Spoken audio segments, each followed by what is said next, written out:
Pete's got his Cessna, a bird in the sky, a joint in his hand, watching clouds drift by.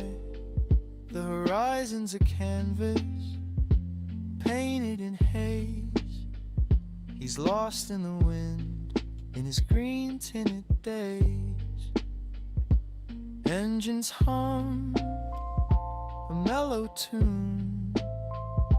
The earth's a marble under the moon. High above with Nate, where the air feels free, floating on the breeze, just him and the trees. The world's so small, but the vibe's so great. Flying adventures high above with Nate.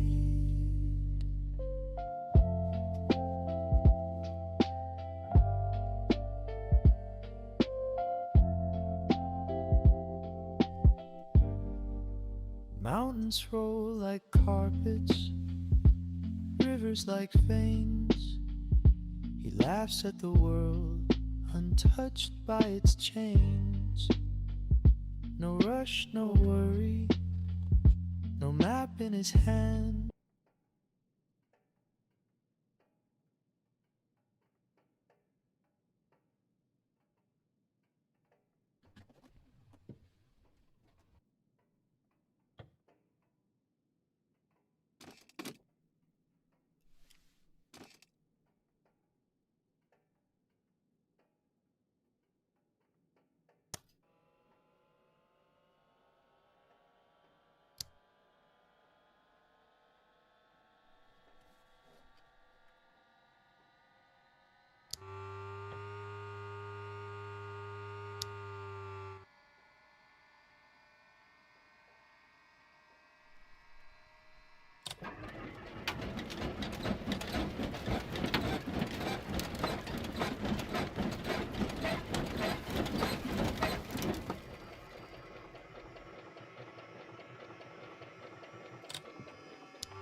Your flight will be monitored until you land and shut down the engines.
How's that? I'm so glad you came on and caught me there, man. Yep.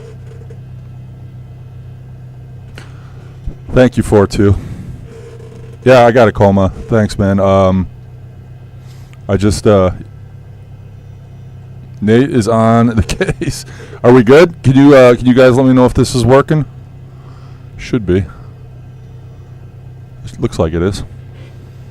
If not, yeah, there we go. I don't have too much interesting to say anyways. All right.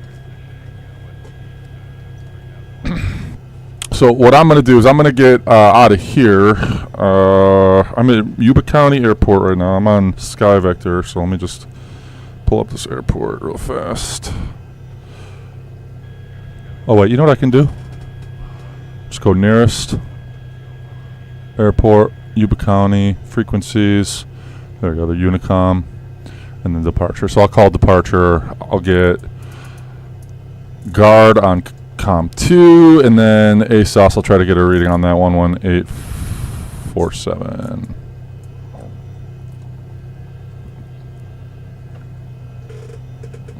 Earth-shattering, booming voice.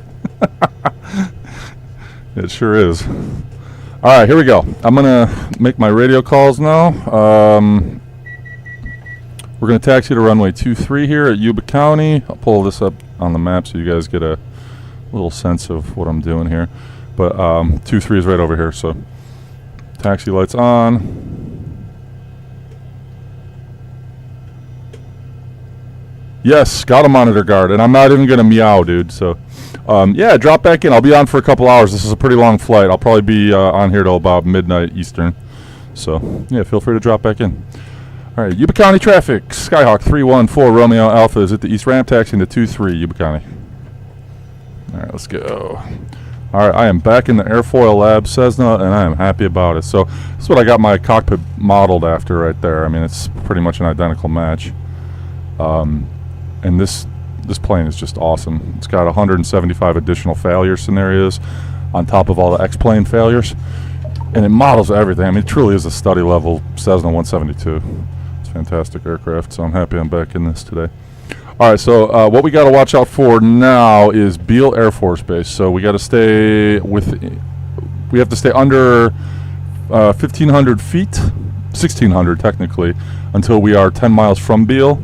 So I'm going to pump in Beale real quick, Beale, VOR really quick. Nearest VOR, where's Beale Air Force Base? Oh, it's not a VOR, it's a TACAN. I gotta get it off the chart.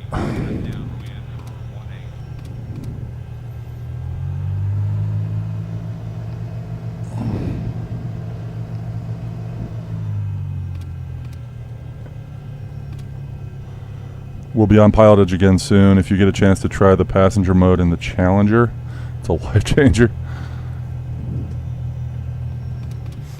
All right. Yeah, PilotEdge is great, man. I love PilotEdge. All right, so wait, what was I gonna do? Shoot, I lost my train of thought. I had something in mind. I got my weather.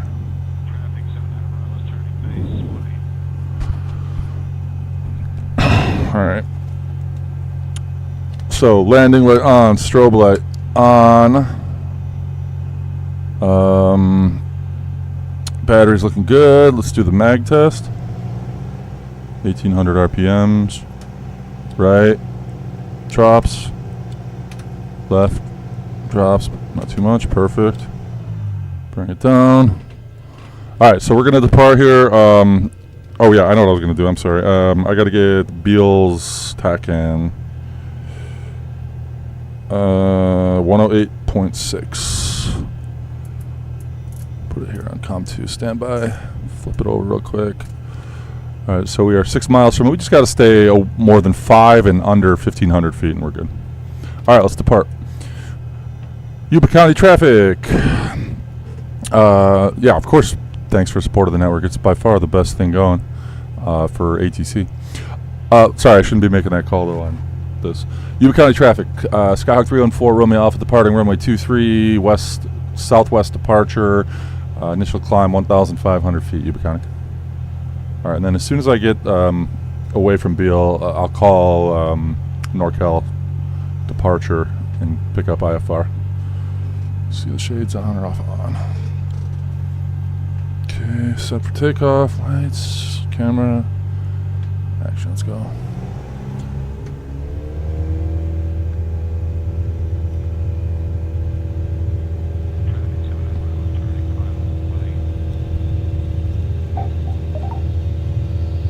Up, rotate 55. Airborne time logged. Okay, that airborne time log message is from On Air. That's I'm flying this job on On Air Airline Manager. Great add-on for an economics element to flight simulation. So you do all these jobs, save up money. That's what I'm doing. I've got like 40K I've made in like the last 6 months. I'm saving up to buy this Cessna, which I have leased at the price of $1,100 a week.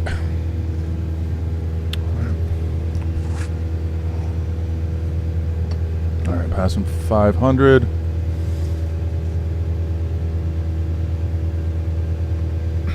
So 7 miles from Beale. Out the right window there, you'll see the town of Yuba City across the river. That's where my wife is from. That's why I'm happy to be flying out of here today.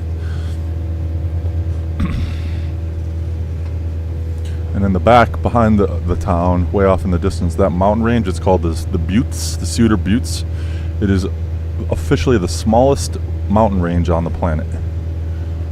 So, interesting little fact there. They used to actually use it to store missiles.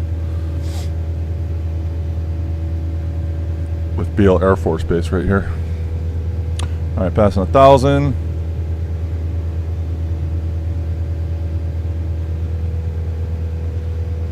I'm going to continue this climb to 1,500, get past Yuba City, make a left turn.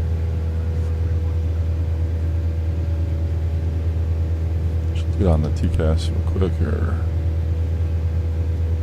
There's the traffic.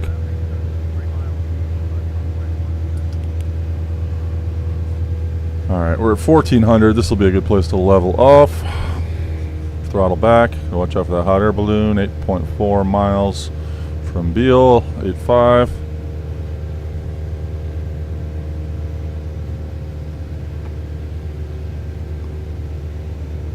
Just gonna keep flying this runway heading until I'm clear Beale, past Yuba City, and then I'll make my turn.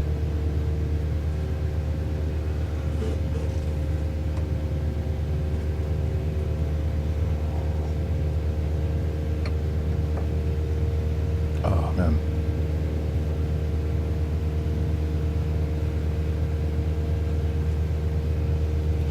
I gotta watch my altitude. I almost hit 1,600. That would have breached Beale. Okay, 9.5.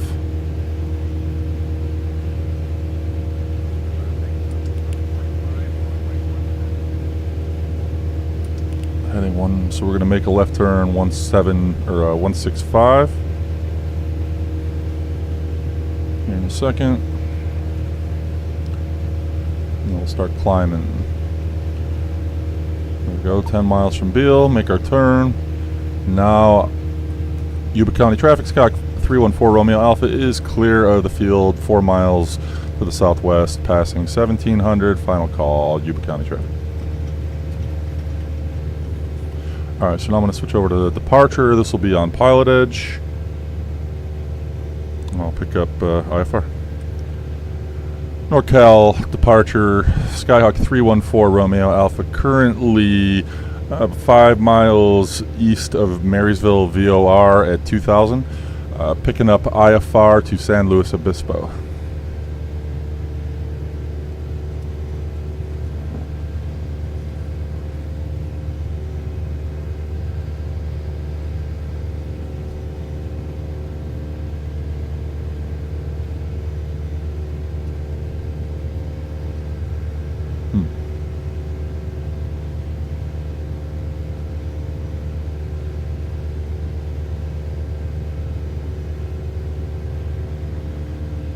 Can you hear me yet?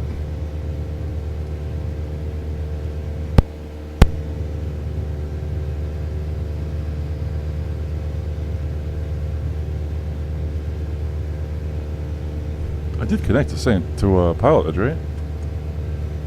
Wait a second. Yeah.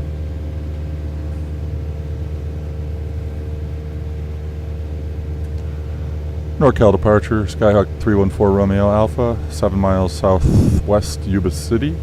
Trying to pick up IFR to Yuba County, currently at 2,400.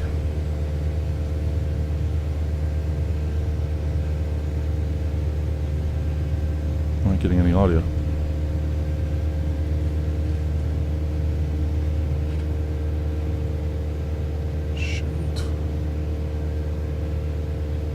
Oh man.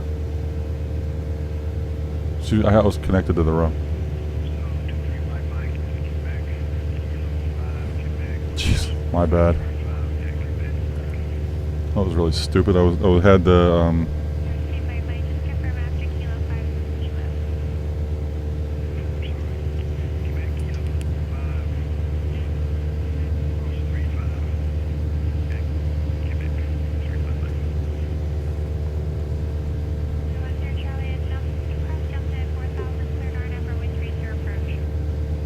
I can't believe I did that. I had the audio source set to something else. I don't know why that happened. It reset.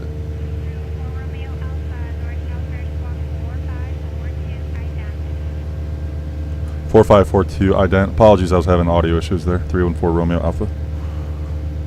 4542 ident.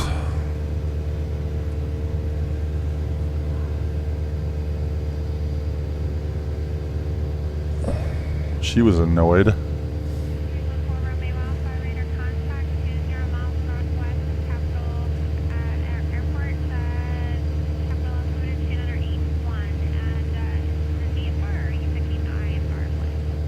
I'm trying to pick up IFR to San Luis Obispo at 900,000 feet was my filed altitude. 314 Romeo Alpha.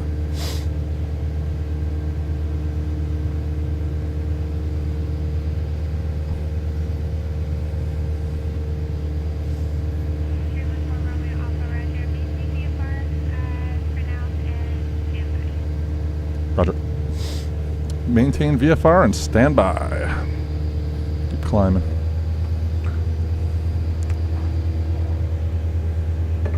Oh, that was stupid. I can't believe I did that.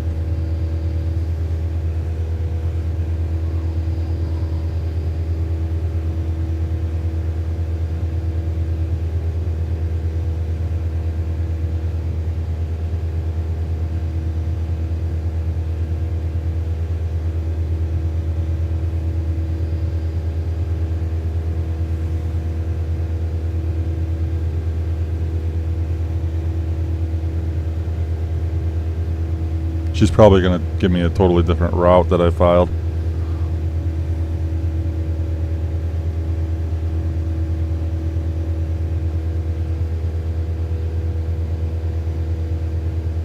Just because she can.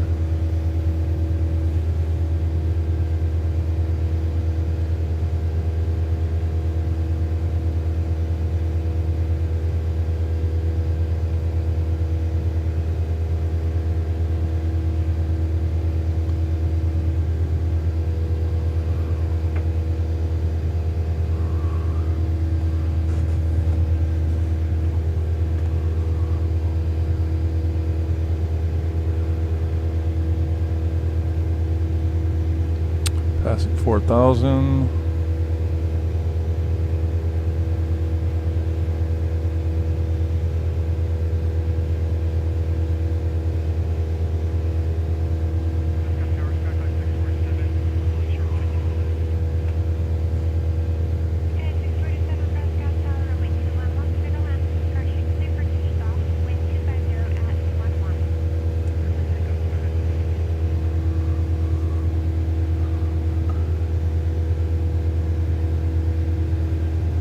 Well, good news is I'm over the Sacramento airspace now, so I won't need clearance into the Charlie.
Alright, so what I'm doing now, I just passing 5,000. I'm trying to climb as close to 9,000 as possible right now. That was my filed altitude. Even though I'm maintaining VFR, technically I'll maintain a VFR altitude right now, so I'll climb to 7,500 until she tells me otherwise, and then I can climb up to 9 from there. But eventually I think I'm going to need IFR clearance because it looks like it's IFR all along the coast here. Traffic. Oops. Traffic. Oh yeah, right there. That's awesome. That's traffic global. My TCAS picked them up. Saved a near collision. Oh man, I might even get some jet wash here. It's climbing out of Sacramento. You can actually hear them too.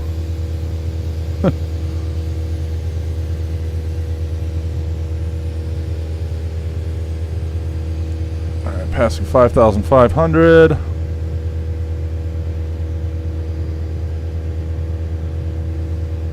Yeah, that's it. So I guess I'll put on a little bit of music. What do you say?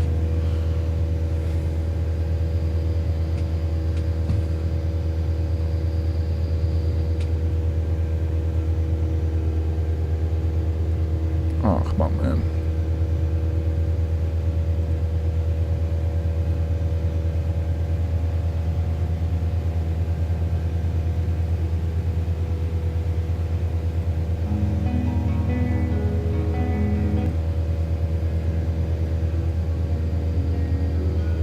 There we go, right up there.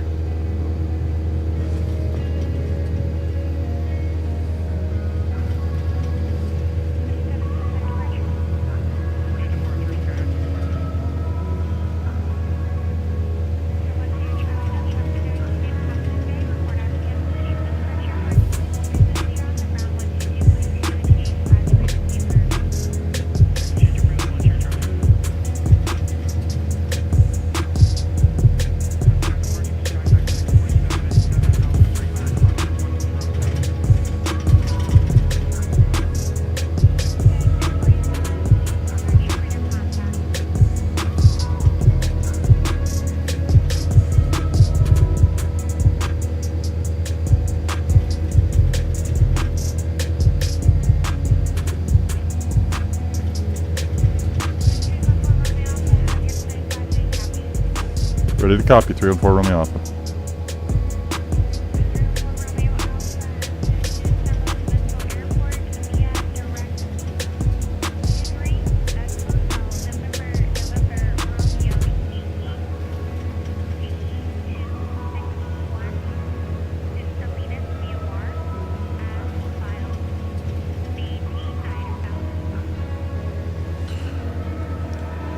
All right, clear to San Luis Obispo Airport via direct Henry. T261, Salinas VOR then is filed. Climb 900,000, 314 Romeo Alpha.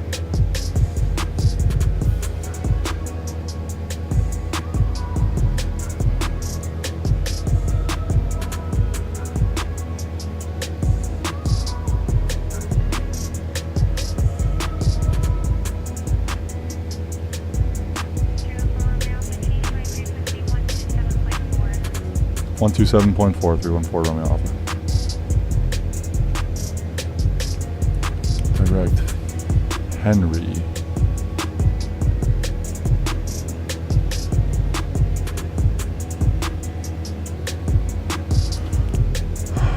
Okay.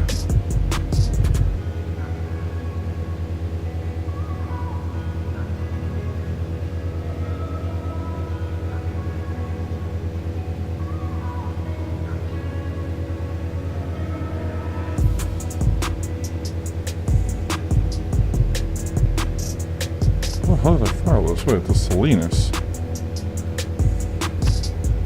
I'm all screwed up now. Hold on. San Luis Obispo. So I gotta go Henry.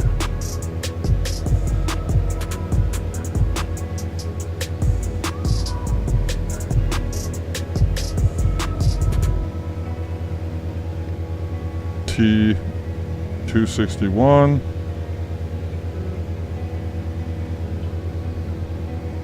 Salinas.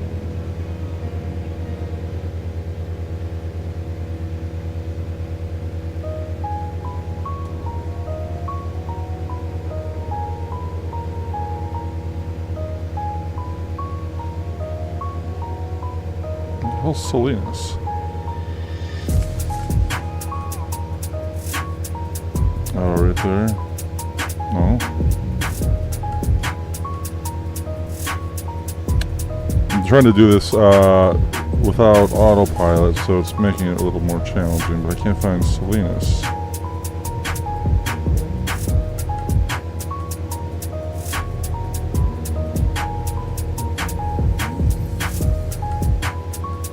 Oh, there it is.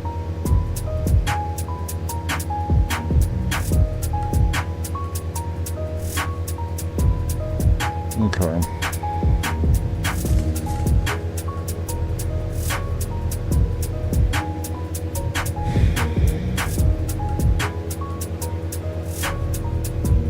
Do a new flight plan.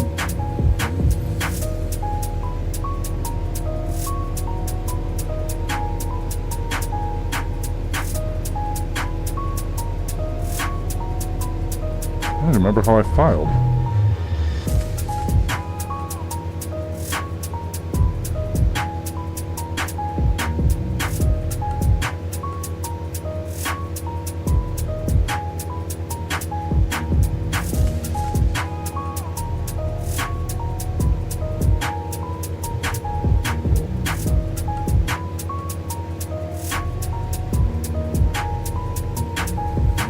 Yeah.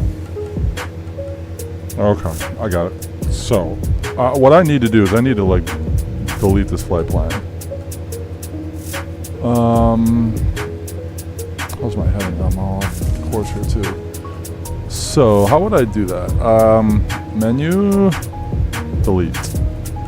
Delete all waypoints. Add waypoint. Where am I right now? So we'll call it just where I came from, Marysville, to Henry.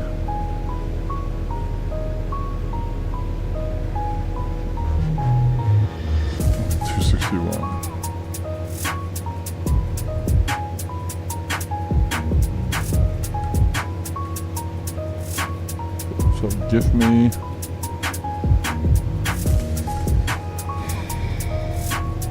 pair. That wasn't very nice of her. She could have just given me my plan. My plan was good. Hair, Mavid.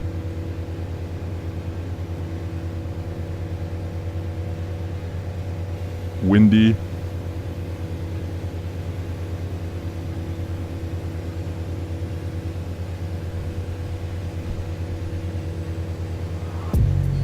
Karen. Hence.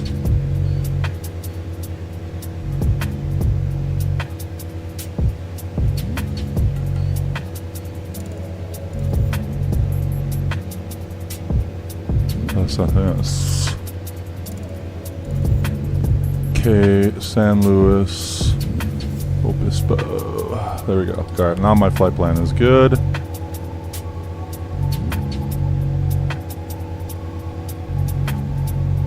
There we go. Alright, and we're about to fly over Sacramento, looks like.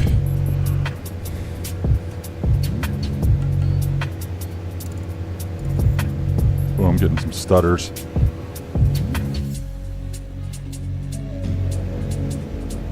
Oh man.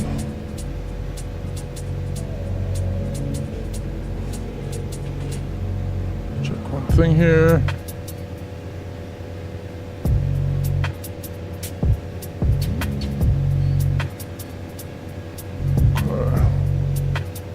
Alright. Sorry, I'm all messed up here. Alright, let's get back on it. Sacramento. Hit the wrong button. This is what I was trying to hit. Yeah, my getting bad stutters right now. And this is the problem with this Airfoil Labs that I have. When I stream and then run everything on high settings, it gives me problems frame rate wise. I'm getting like 20, I'm getting about 30 right now, but it tanks. Goes into these cycles of choking the CPU.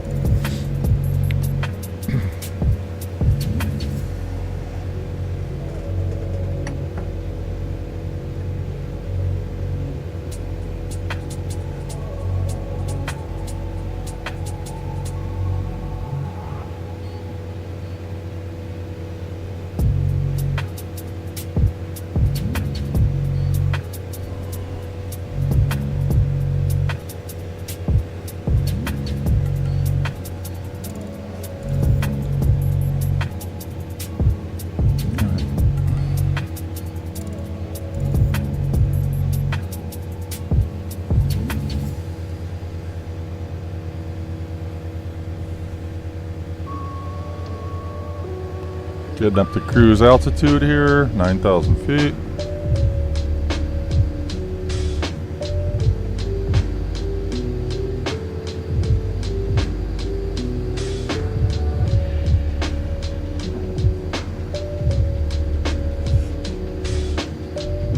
Yeah, getting bad stutters again.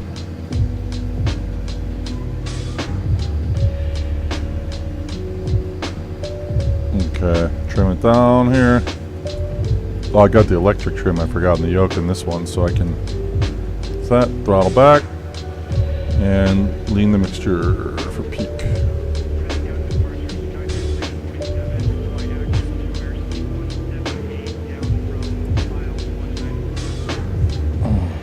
There we go, 9,000, cruise. We're right over Sacramento Airport here. You see the city out the left window. Up here mostly, where the river is, the Sacramento River.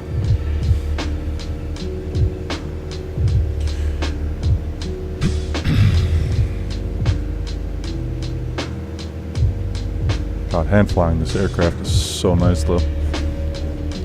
It is worth the performance issues it gives you.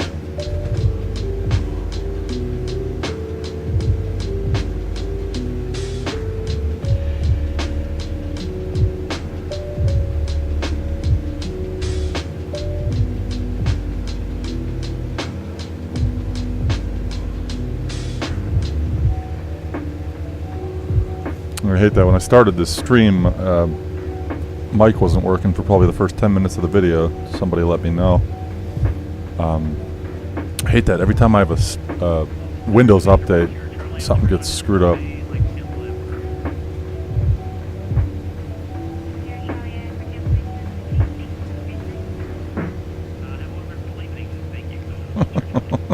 Have a wonderful evening. What a polite gentleman.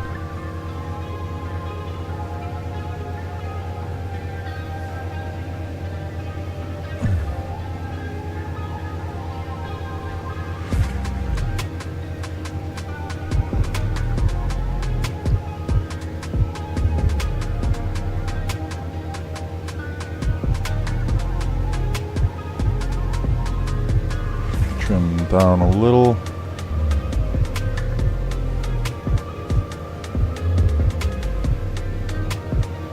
And there we go. We're cruising over Sacramento at our altitude 9,000. 16 miles till our first waypoint. Should be there in just under 11 minutes.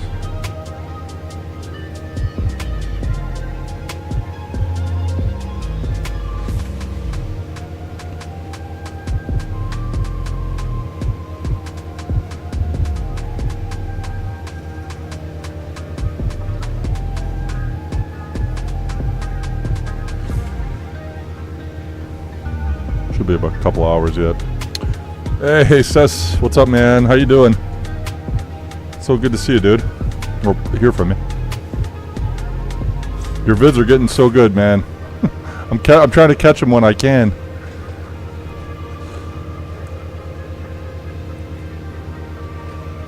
What do you what do you got in the works next? What are you cooking up? I'm flying across California here on PilotEdge using Active Sky, and this is an IFR flight. Even though it's not IFR conditions right now, it will be because it's a pretty long flight. And when I get a little further south and along the coast, it looks like there's going to be some fog rolling in. But you can see the capital of California, Sacramento, out my left window here.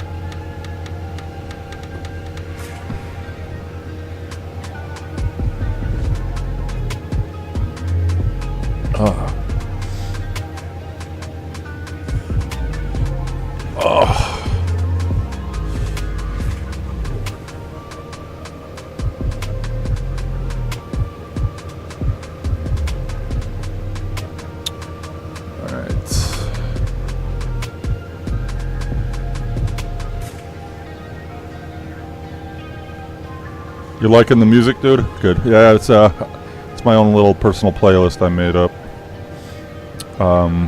Try to get stuff that gives me a little bit of energy on these long hauls because it gets pretty monotonous. I try to stay away from autopilot, so just trying to have coffee and give me a little bit of music to keep me awake helps. And after I move the sim in the basement, I can crank it and it doesn't matter. Nobody can hear me. I used to have a sim up in my extra room up on my ground floor of the house. It was just, every night I was on it, it was like right under my daughter's room. She could hear me. So I had to keep it down, so this is way better in the basement.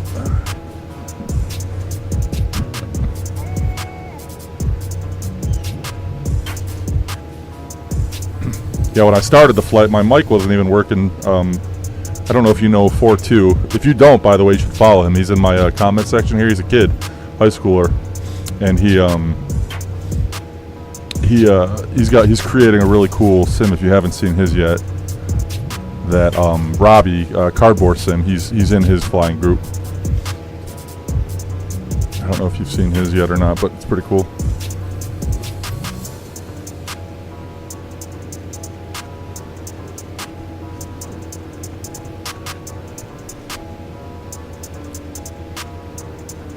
You know what? I had a drink in here, but I don't know where I put it.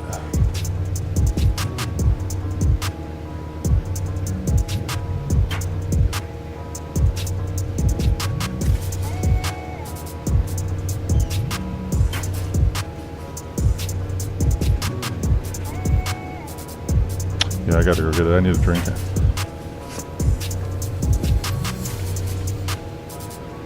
Oh, you know him? Good. Yeah, he's awesome. Alright, I'm just going to put on my autopilot here for a second.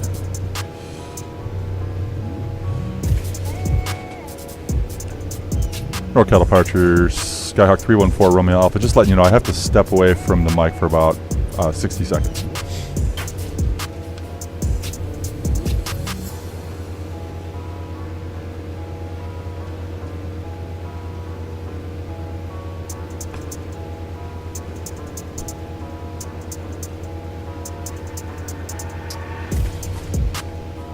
Will do, thanks.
Alright, here we go.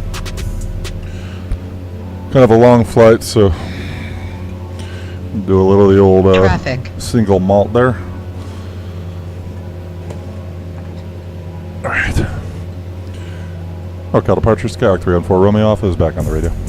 Oh, there's the traffic right there. Man, he's coming right under me there. Look at this. I don't know if you can see that on the screen, but no, thank you.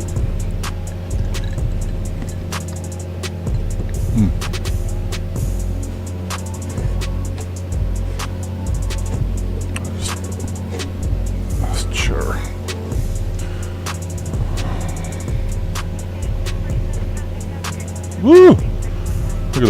plane is right there.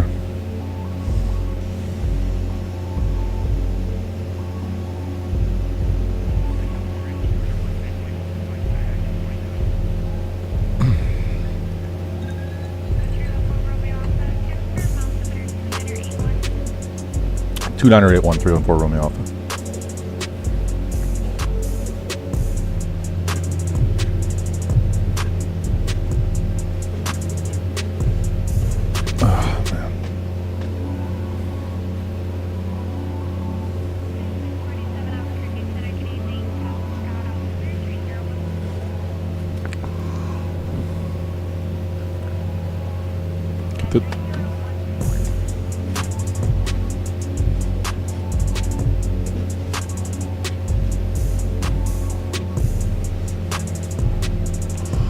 All right, autopilot off.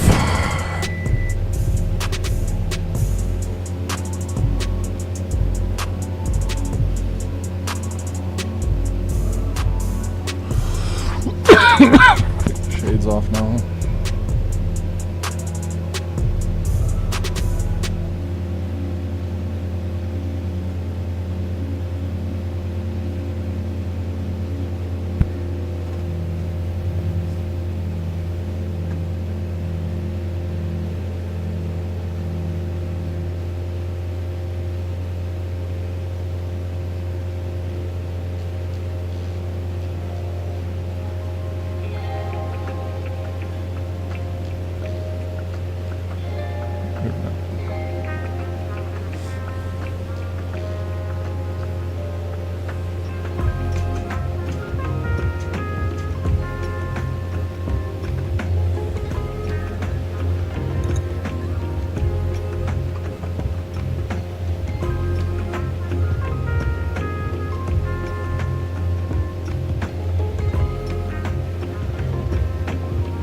Left to 157. 5 seconds.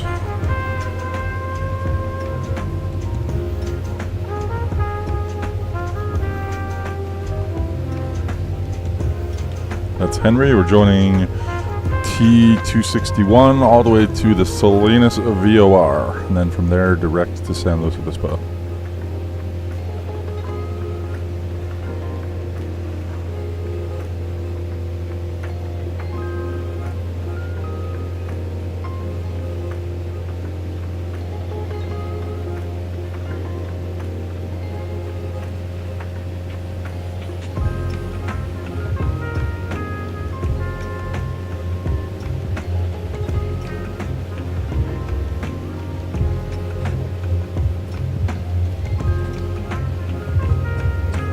Chair's all messed up.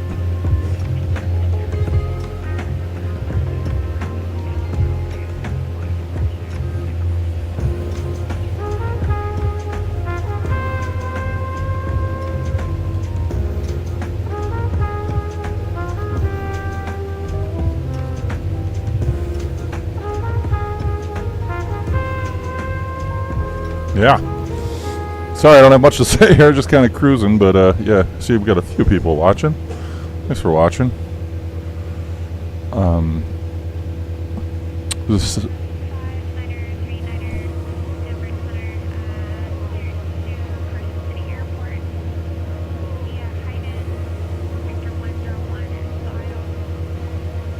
was way easier than my IFR instructions, but that's what I get for getting it in the air.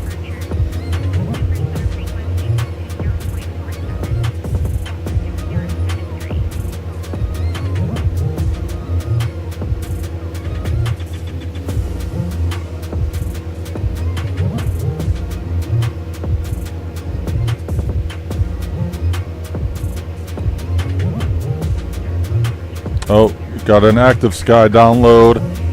Downloading some clouds. Alright, so this is why I filed IFR, because I knew this weather would be coming in here. So, yeah. Try to hand fly it the whole way here, so see, it's a long flight.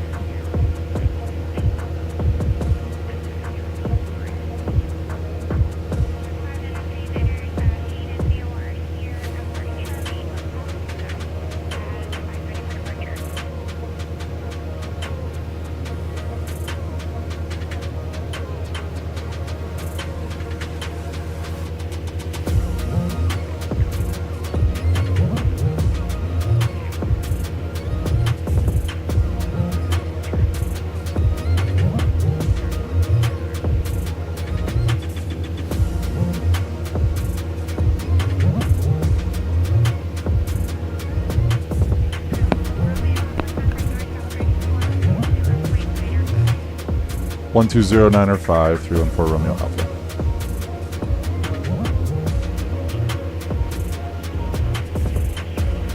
Oh, what's my altitude?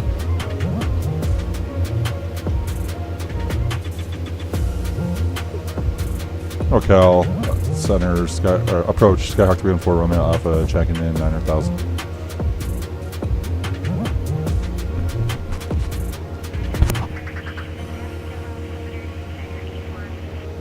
Two 981 314 Romeo Alpha.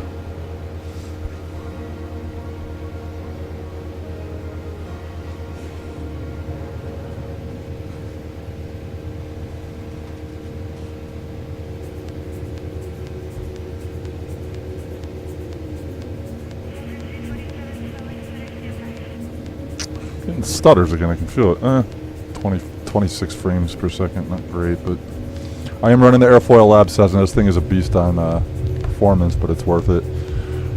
And then I got Traffic Global running on full settings, or full aircraft, max aircraft I should say. So that's working hard as well.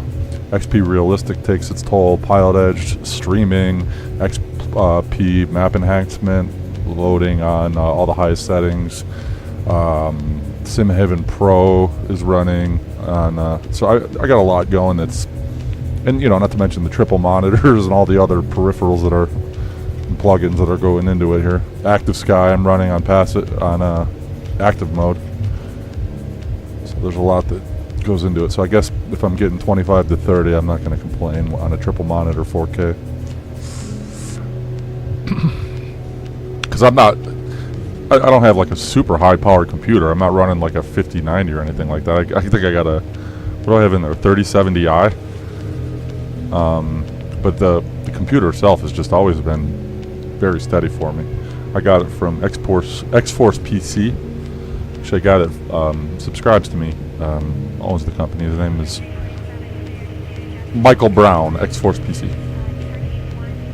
So highly recommend.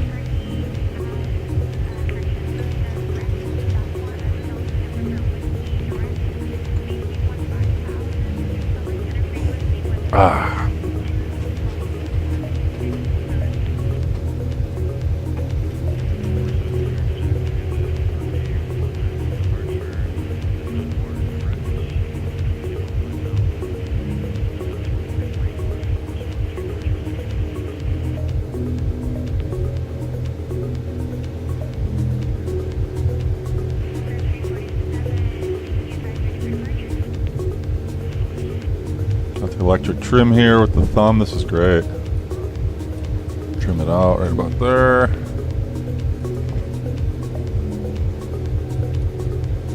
God, this thing is so nice to fly. I was flying the Reality Enhancement Pack Laminar Cessna, which is also a great plane. It's a lot easier on the FPS, but it doesn't come close to this. This is the ultimate Cessna for flight simulation. There's nothing even close. It's up there with like all the other, like the Torque Sim and the SR22, the Real Sim Gear Diamond DA40 is one of the elite ones. What else am I forgetting? Obviously the Hot Start Challenger, but that's not the same class. But Reality Enhancement Pack does a great job. There are very good aircraft. I have the Piper Cub and use the REP. I was using the Baron a little bit, but I don't have a dual engine setup, nor do I want to. It's not what I want to fly. I like flying these single engines.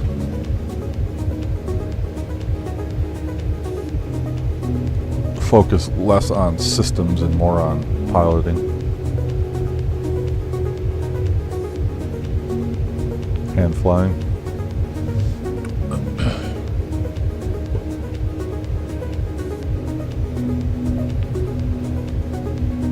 Yeah, looking back at my comments, I don't know if you're still there. I know, Coma, you had to go out, take the family out.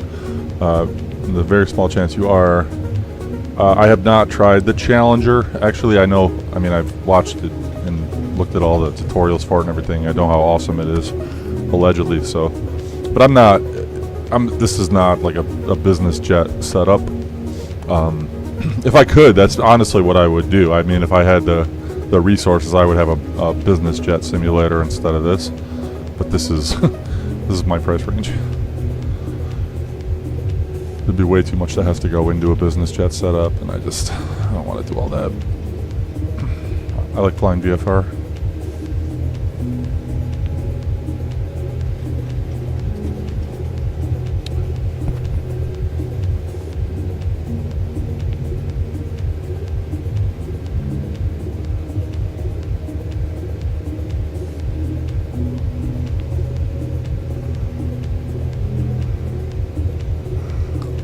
So I'm kind of drifting here, of course.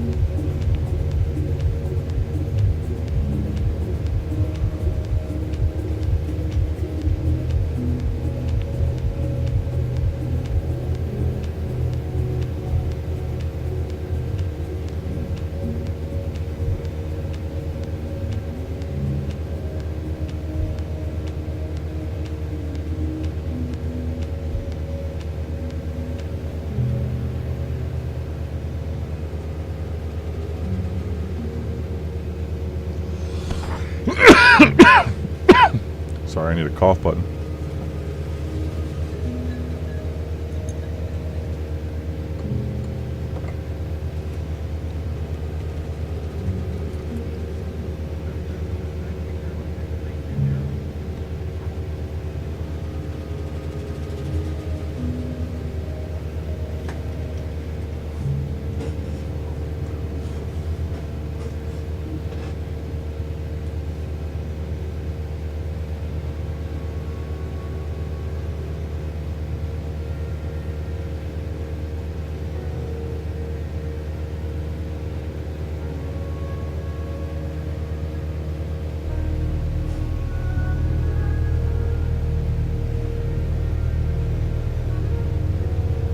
More stutters.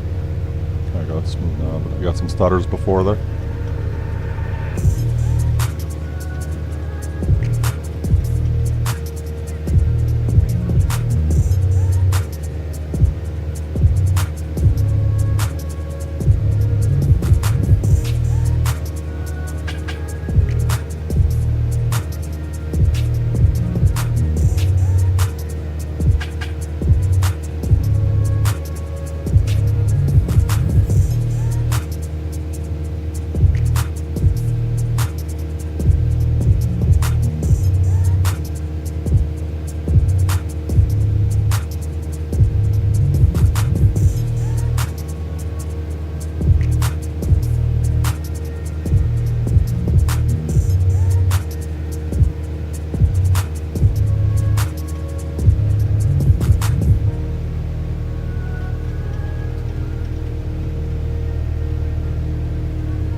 The cool thing about On-Air Airline Manager that I'm using right now is I just actually did my 100-hour inspection. So like you even have to do things like that. So that cost me a couple. What did I spend? Over $1,500, I know. But yeah, it's kind of cool how it's very immersive in terms of the financial components of flying. Forgot what I'm making for this flight. Definitely a couple grand because it's a longer flight, and what did I have? It's one passenger, so you could be the passenger, and 79 pounds of cargo. That's Dan. I know that guy. That's Dan. He also subscribes. Or I subscribe to him. I think he subscribes to me. And is that guy Dan? Let's see if he's streaming right now.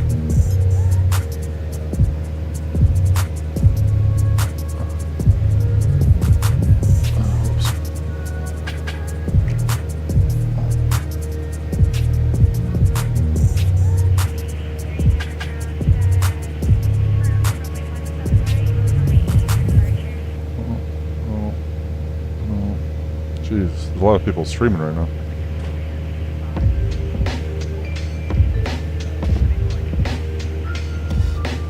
That's Dan for sure.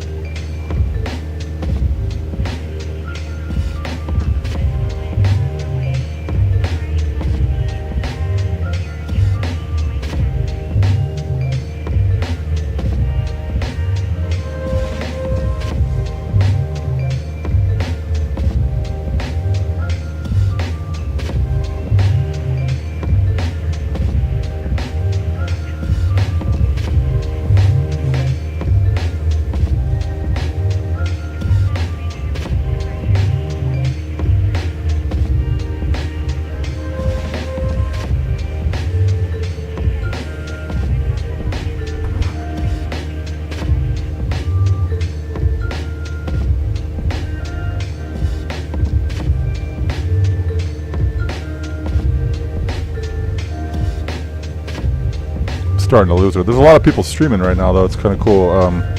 XP72 is streaming. Owls is streaming.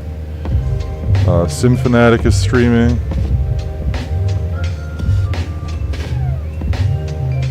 It's pretty cool. I guess this is a popular time to stream. Ooh, look at this. Got the sun starting to set out to the west there. It's going to be dark. Let me think the time. Definitely within an hour, and we got another almost probably 2 hours. I'll just check the flight plan and see what they guess. 4:24. That's showing 2 more hours. Yikes. It's definitely going to be dark. The weather looks like it's going to be kind of iffy too. Some IMC along the way.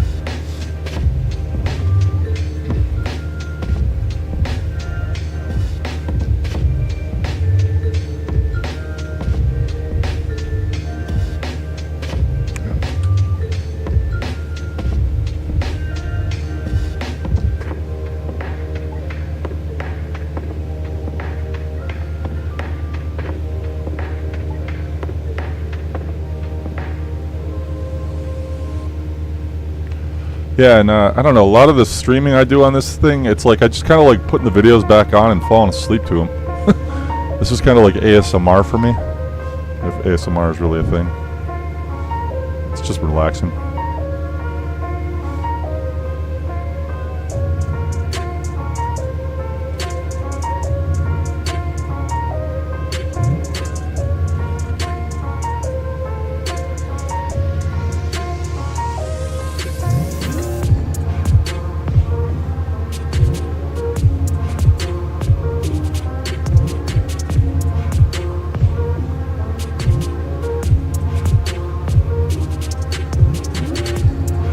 Aircraft is so good.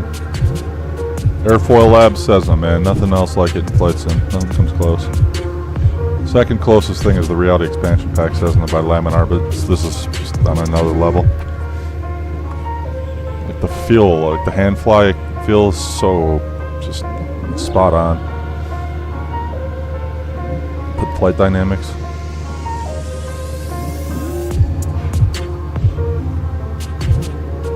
Really allows you to have that like sensitive control, like you just have total control of it.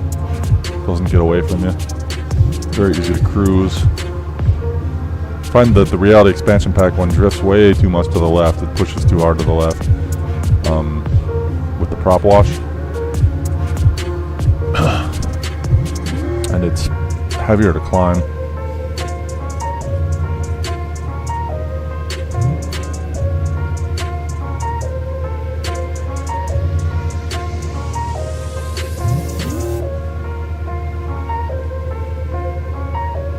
What am I making on this flight now? It's kind of annoying me that I'm not remembering. I think. Oh yeah, I know how much. $3,600 for one passenger and 79 pounds of cargo for a 250 nautical mile flight.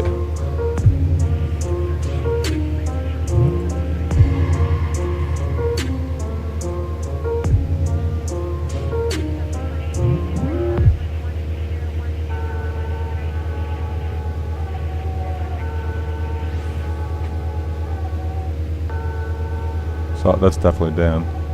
I'm going to check. I don't know how I can check. Go to PilotEdge, look at the active pilots. There's 10 people on right now. There's 2 Nathan K's. I'm one of them. That's funny. Oh no, he's not on. That's not him. Jack. Interesting. I don't know Jack.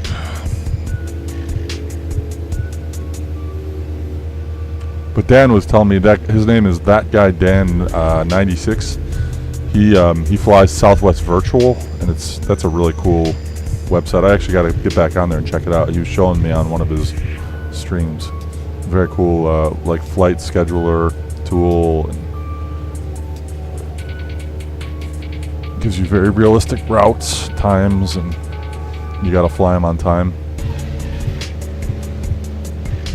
Real cargo weight, you gotta get the fuel right and all that balance. How we doing out there, man? Anybody out there want to say hello? Let me know where you're watching from if I've never talked to you before. Feel free to type in the chat. Let me know where you're watching from. I'm always interested to hear where people are watching from. If you're interested in flight simming or just gaming or aviation or just nothing, just happened to stumble upon my little corner of the internet here.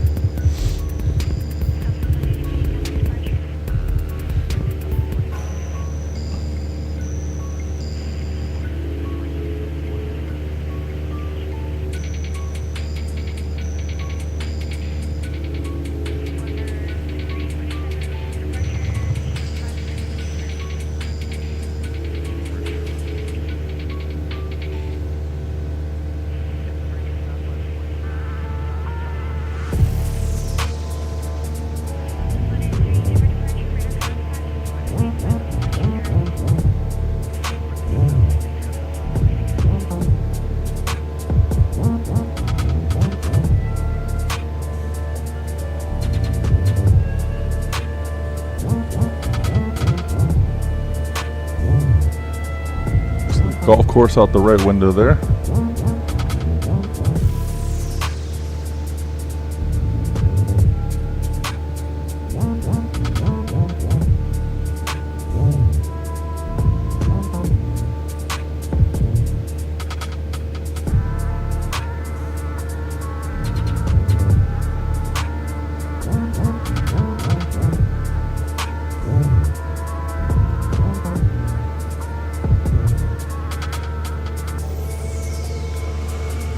Okay, on to the next waypoint. Lavdo. Staying along at T261 all the way to Salinas at 9,000 feet. So T261, basically what that is, it's just an airway, GPS airway. So there's two kinds of airways in low altitude flying, T and V. T are GPS, V are VOR. Radio airways. You tune into a radio station and you got to follow certain path based on where that tower is.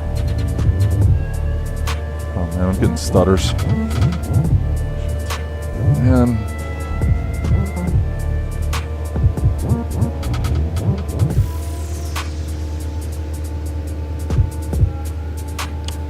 Yeah, I get very intermittent stutters when I fly this aircraft. This thing is a tank in terms of its system usage.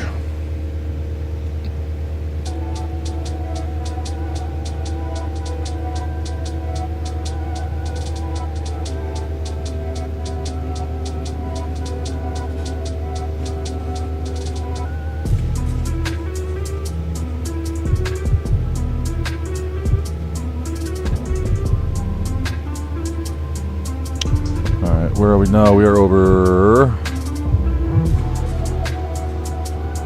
Tracy Boulevard. I don't need the road. I want the town. What is this? Oh, Old River behind me.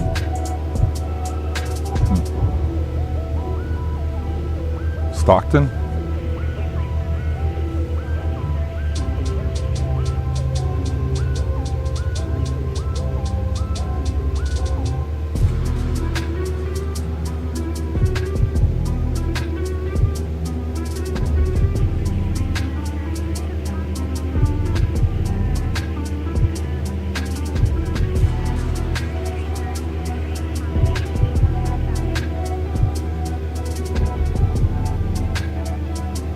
She has such a petite voice, such a cute petite voice.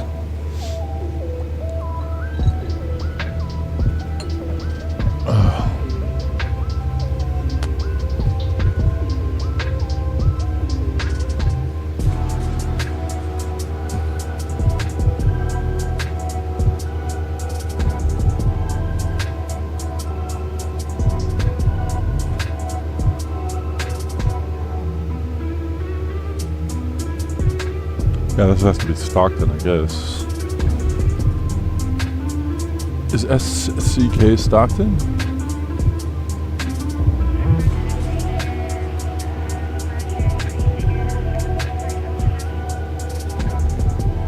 Oh, let me see. I can just look at the map. So I just left Hare.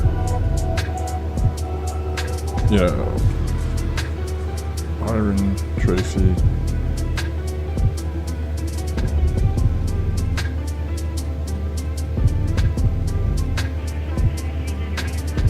Tracy. Stockton's behind me to the left, so I'm over Tracy right now.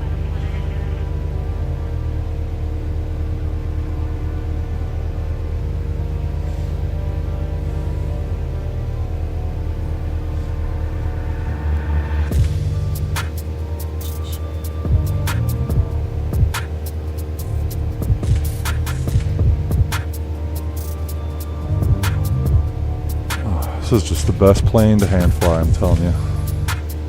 Like, no autopilot. I think it's just coasting right now perfectly. Got it perfectly trimmed out. Could fly with my feet too, but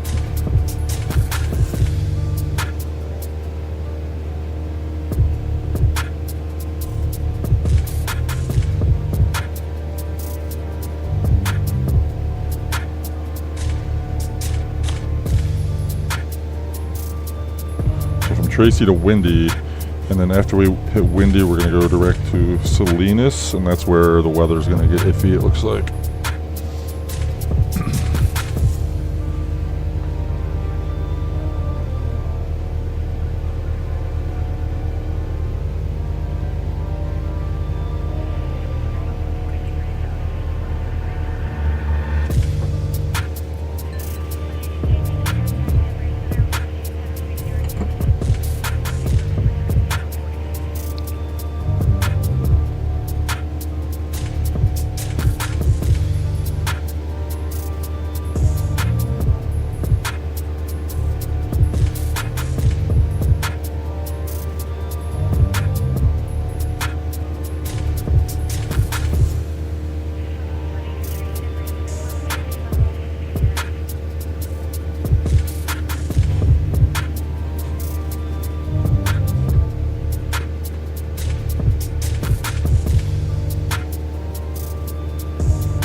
We're currently 82 miles from Beale Air Force Base, so that's how far we've come. That's where Marysville is. All right, pretty soon my OAT clock here, my chronometer, is going to pop on green. I just figured out how to configure that. I don't know what took me so long, but once it hits nighttime, this will turn on and start not flashing. It'll just, the backlight will be green. It'll look cool.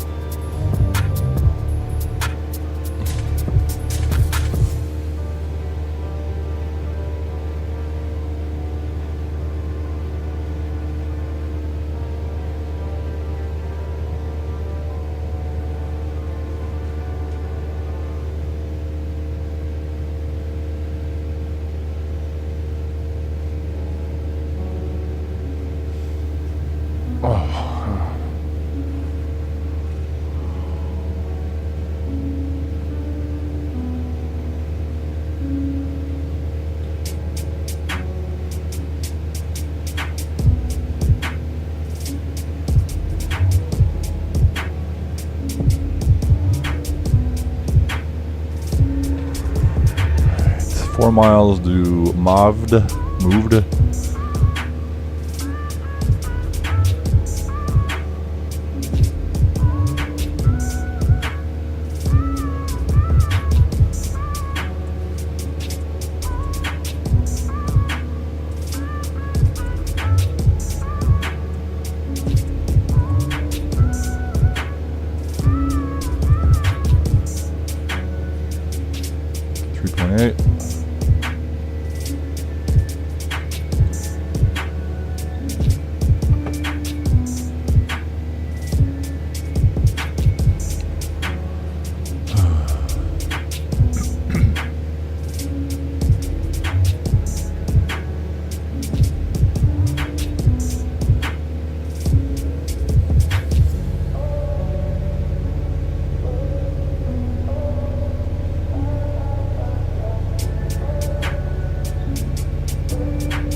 there goes. The backlight's on.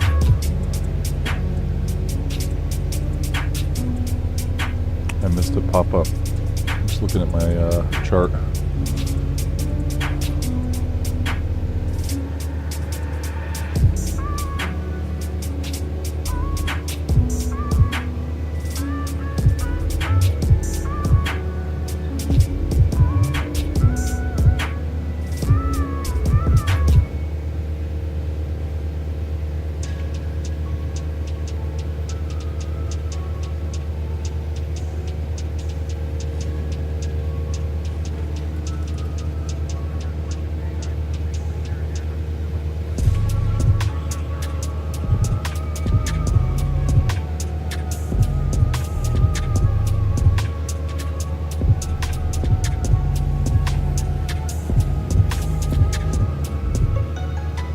Alright, I gotta go nav lights on now. Oh geez, I got my landing and taxi lights on still. Whoops.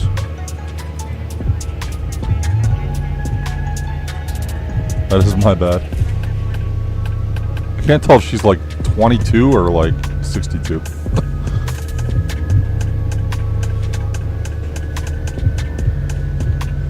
Alright, left to 137 and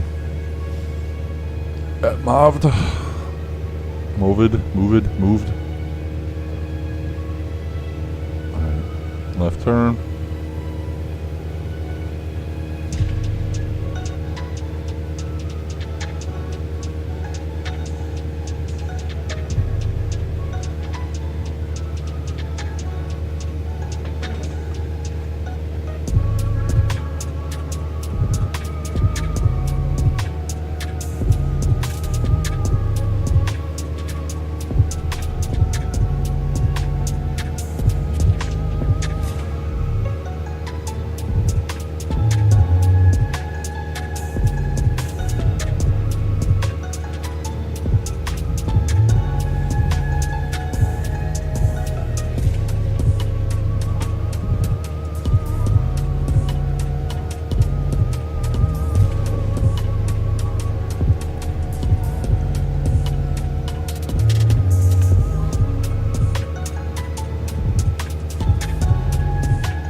Take a look at TCAS, see if there's any traffic around. Nothing.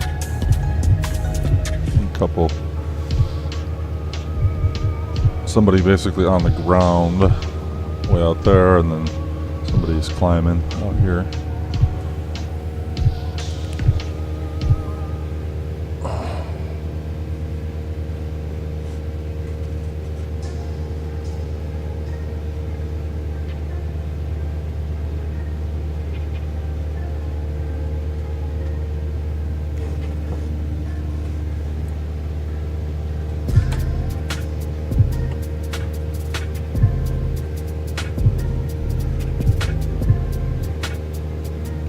Alright, so 23 miles on this heading to Windy. There's not going to be anything between us and our next waypoint, just nothing but mountains.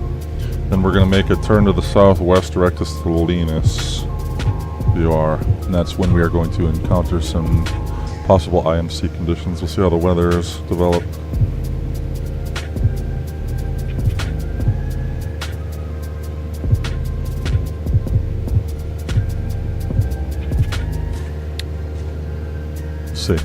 The weather apps on charts on Navigraph and on SkyVector are unreliable with what I get in the sim a lot of the times. The active sky running, we'll see.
Well, hello everybody watching in the chat. I'm just trying to see what's going on here. Not too much. Just got a few people watching, it looks like. If you are watching and I've never said hello to you before, well, hello and welcome to my little corner of the internet here on my flight simulator, taking a flight across California on the PilotEdge network using X-Plane 12, flying the Airfoil Labs 172 Skyhawk. This is the aircraft that my simulator was built to replicate. Look at that. Identical. Every switch is mapped.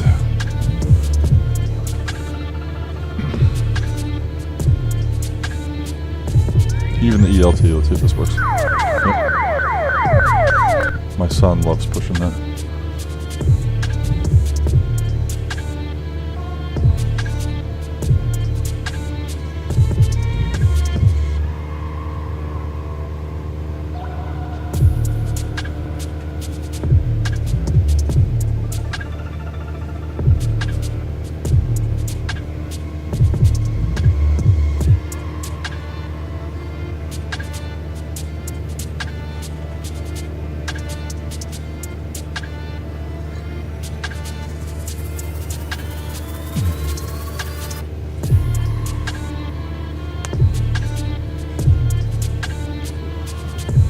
Oh.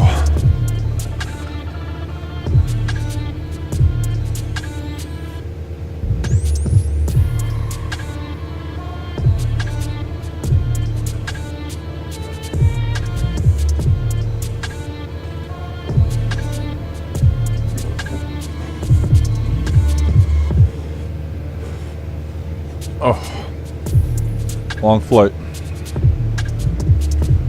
Yuba City to San Luis Obispo at sunset.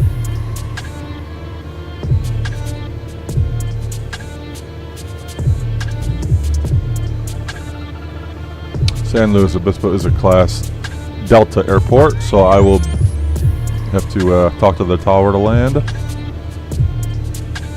I'll cancel this IFR if the weather doesn't get horrible. But it looks like it's gonna be pretty bad.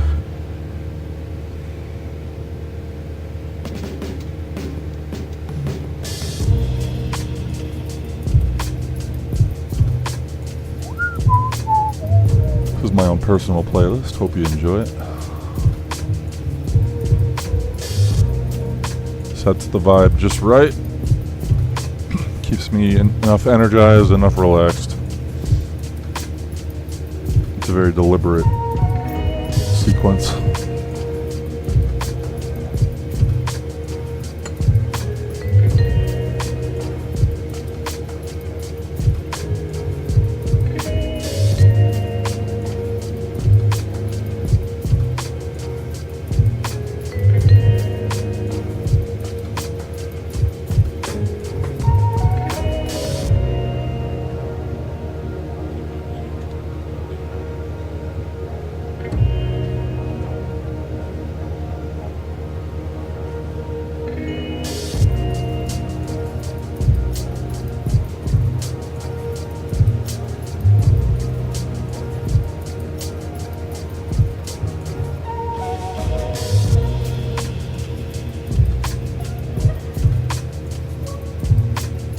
Some stutters. Yep. Shit. Yep. The Airfoil Lab Cessna can be taxing at times. Come on. Oh, God. It's probably a combination of the map download as well. Yeah, there we go. We're spooked out now.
Port off to the left there.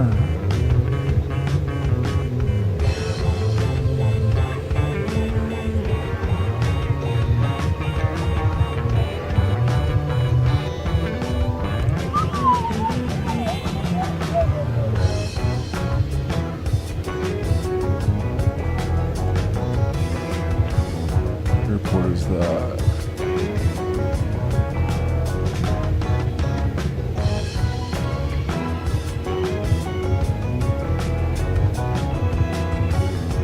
Wesley.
Uh, 5 miles to Windy.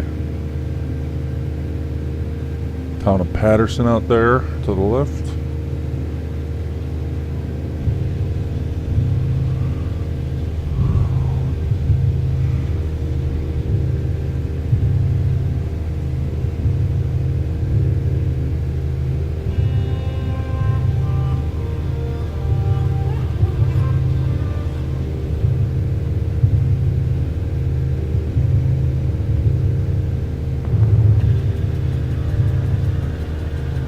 Gauges are looking good.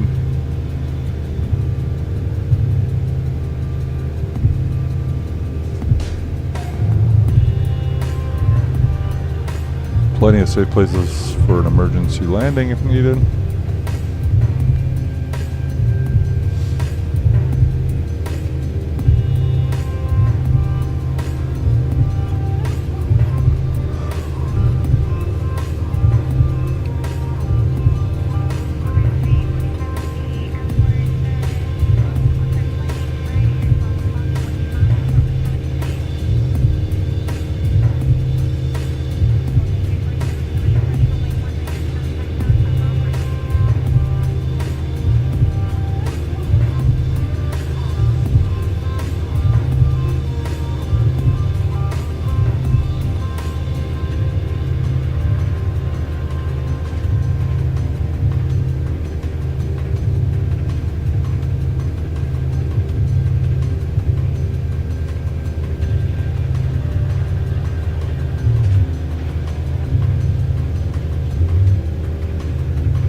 Oh, this weather's looking pretty good.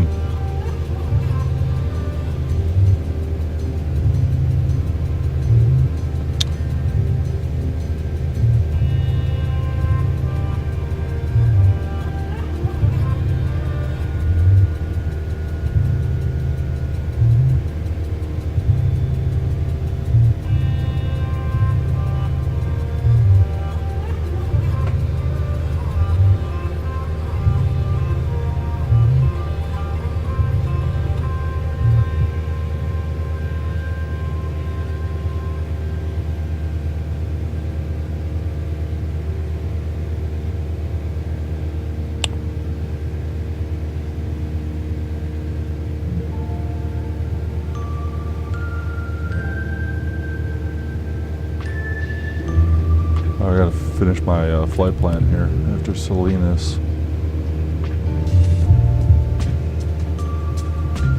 Right to 195.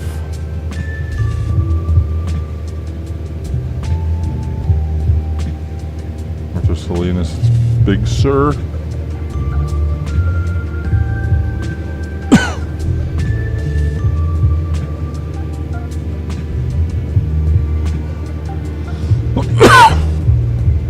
After Big Sur, Wango.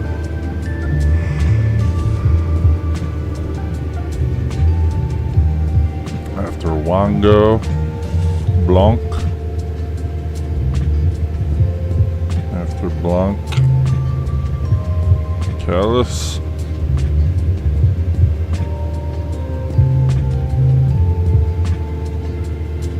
After Callus, Frams.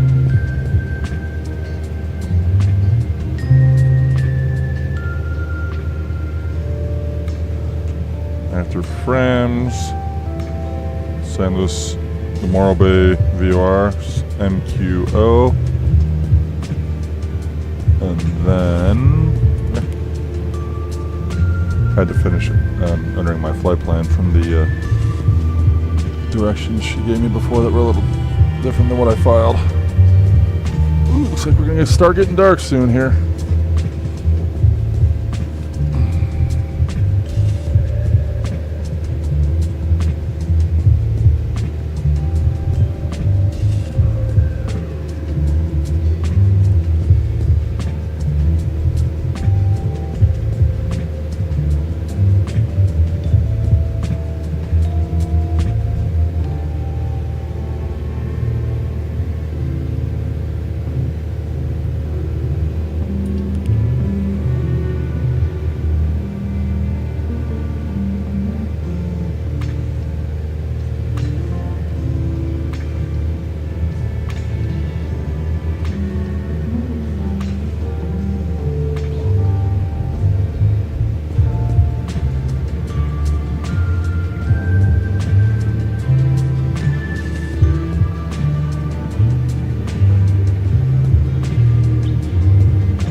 Alright, let's get back on.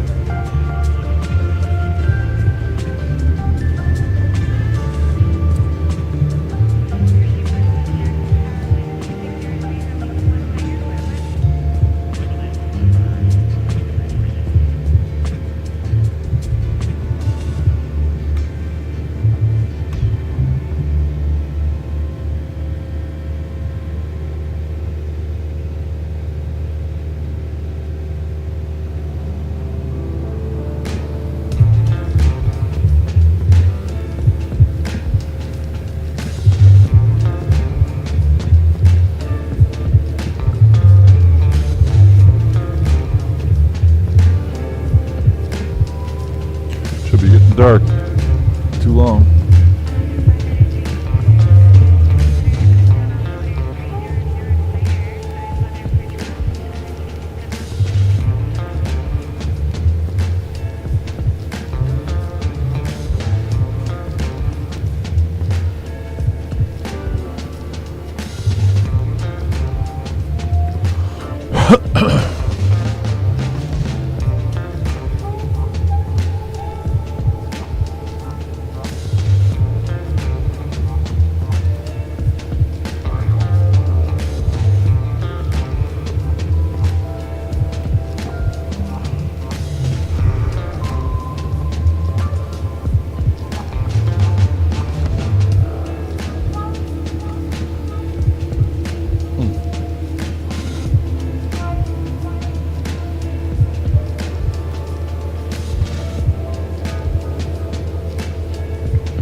So we're a mile from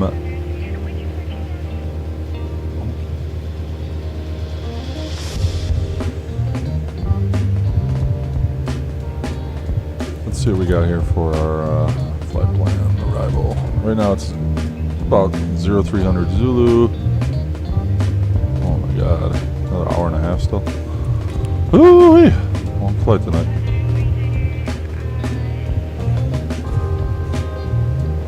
Okay, 195.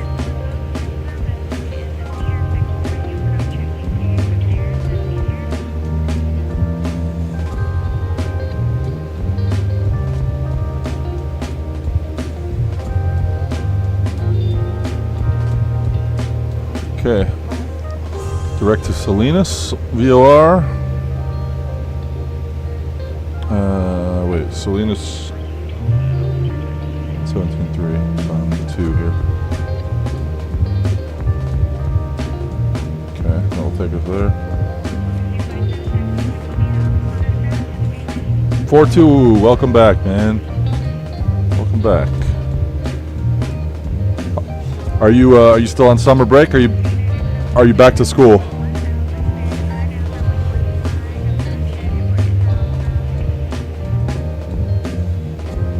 We're still on break here for another 3 weeks. We go back after Labor Day.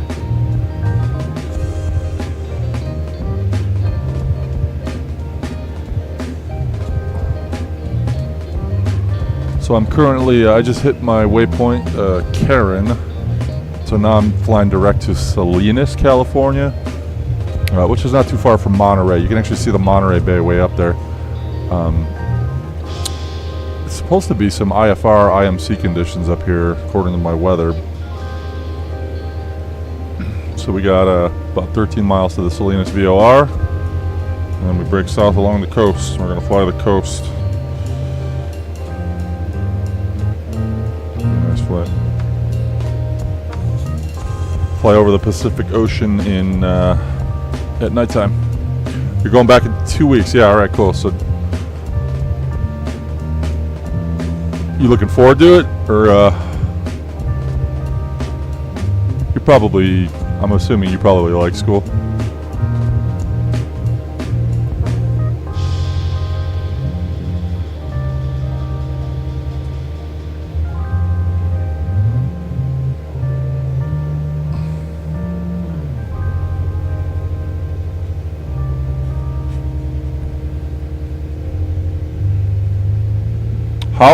How's Cardboard doing? Is his sim up and running? I haven't seen him streaming or doing anything in a while.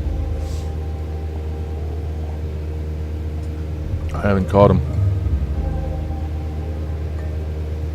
I know he moved. I remember seeing something about that, but I remember there was a point where he was posting or streaming every day for a while, and he just kind of slowed down. I know he's busy over the summer too.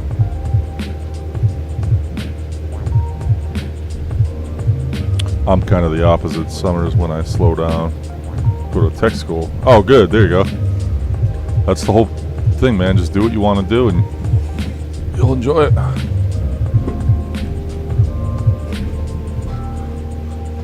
You have any idea on what you're going to do post high school yet? You looking at colleges? There's a good tech school here in Rochester, RIT, Rochester Institute of Technology.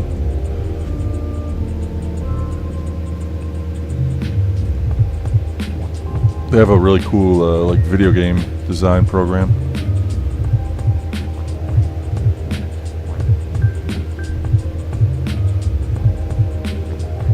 Got to get you on the team at Microsoft or Laminar, huh?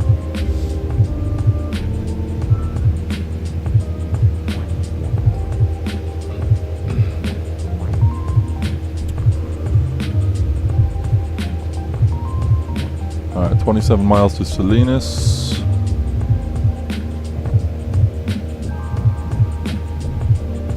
Got some stuff come up. All right.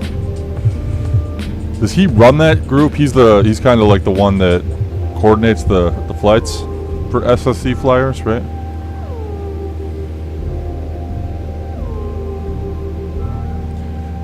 Yeah, it's tough to stream though, man. I've been looking at aerospace engineering. Excellent. sense.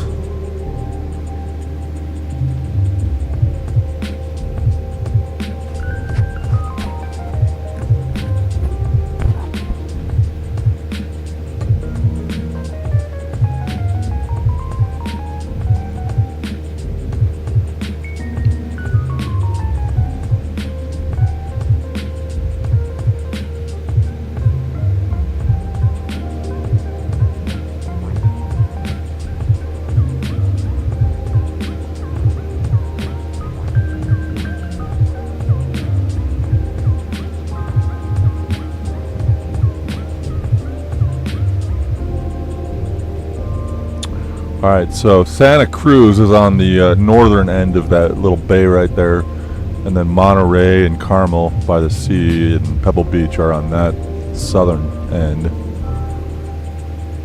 And basically, what the plan is here is to fly directly to the Salinas VOR, and then we're going to bend left a little more, then follow a path right to the coast after Salinas, and then ride the coast all the way to San Luis Obispo.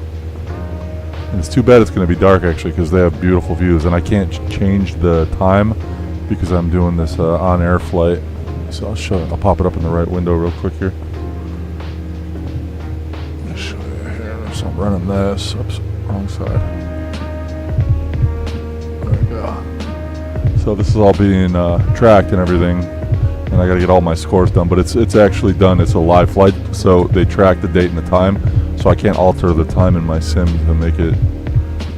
I've hand flown this whole flight, so there's my path. There I am right now. No, that's not where I am right now. Wait. Oh, there we go. I was gonna say. Looks like I'm a little over halfway, about halfway. So yeah, I can't look right now. I got a perfect score and everything. So there we go.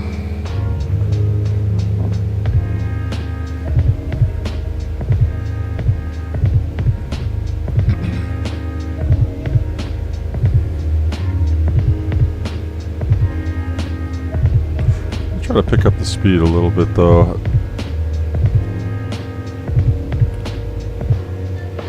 If we're going a little too slow.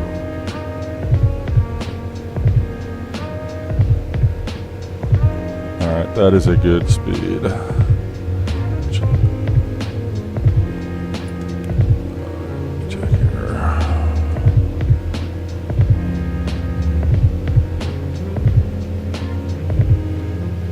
A little over an hour. Yeah, that's about right.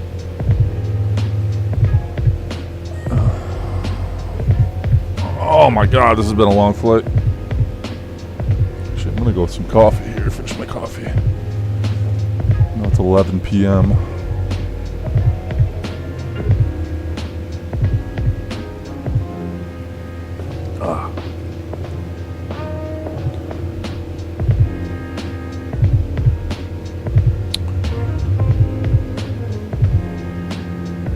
There's Santa Cruz, way out there on the ocean tip there.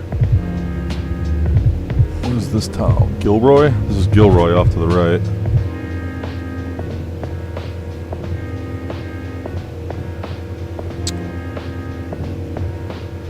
I'm a little bit.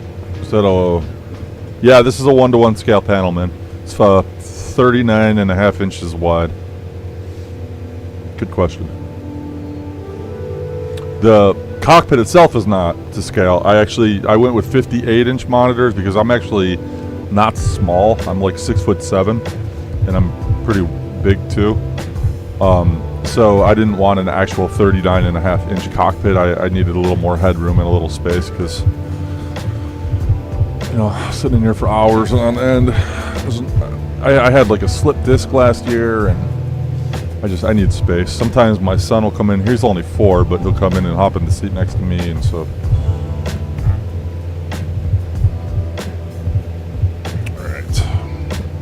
Beautiful night. Look at this sunset on Monterey Bay up here. Gorgeous.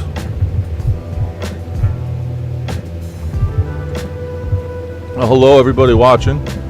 Yeah, I have flown a real Cessna, man. So what I want you to do, I'll show you I was a student pilot for a while. I never got my PPL, but very recently the aircraft that I set this cockpit up to crashed. Check this out. Look up November 225 Romeo Alpha. The propeller fell off the front of the plane, busted crankshaft mid-flight. While the CFI was in there with a student, and they landed safely at an alternate airport that was in the area, but it was a very close call. And so when that happened, my wife was like, dude, can you just wait till the kids get a little older before you finish this? So that's kind of where I'm at right now. I got a bunch of hours in, and I still keep in touch with my CFI. He's on here once in a while.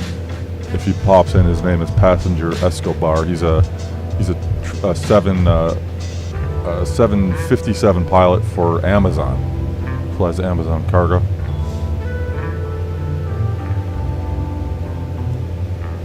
And my dad was a pilot. My dad was an an EA6 intruder pilot.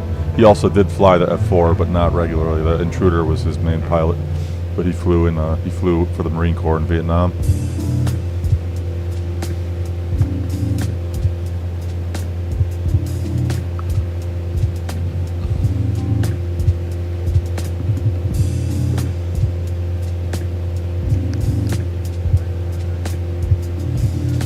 But yeah, 225 Romeo Alpha was the airplane I was training on, and it was the call sign. So the call sign I use right now is 314 Romeo Alpha.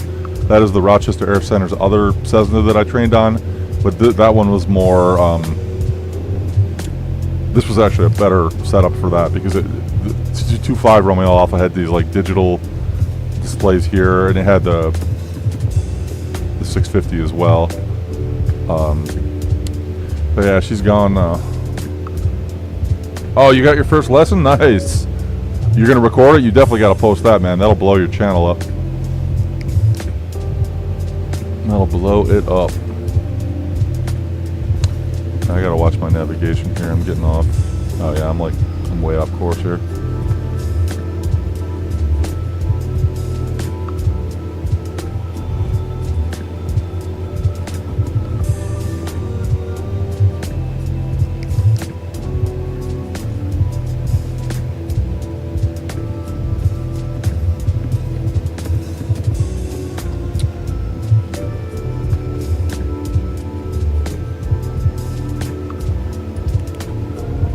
I gotta get back on. I'm way off course. Alright, well there's Monterey Bay out the right window there. You got a nice view. At sunset. Can't beat a California sunset, man, on the coast. Cannot beat it.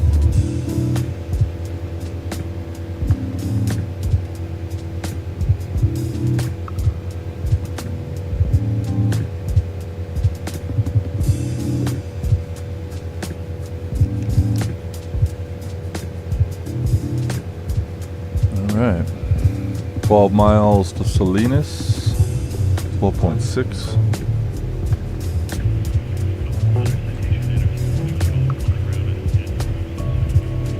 Yes, it is very uncomfortable, dude. Very uncomfortable.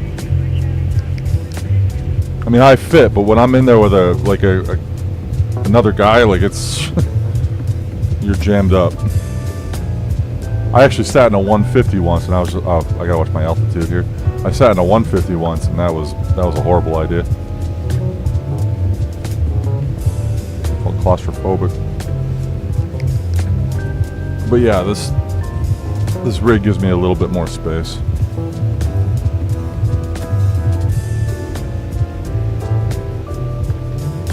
And this girl has been talking to me forever on PilotEdge too. I've had her. I've been with her since I picked up my IFR clearance over by Beale Air Force Base. She only handed me off once.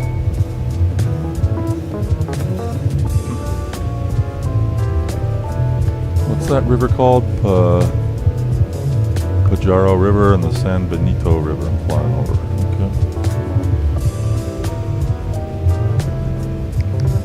See some boats out there in the bay. Hard to see, but you can see it if you look.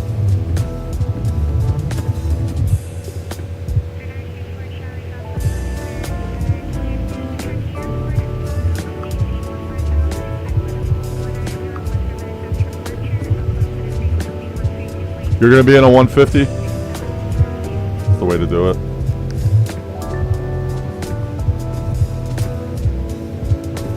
You're probably not quite as big as me though. You'll have an easier time.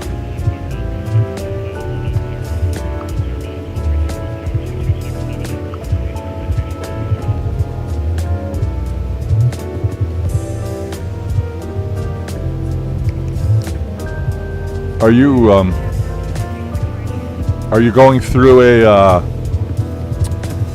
towered airport with a flight school or a non-towered?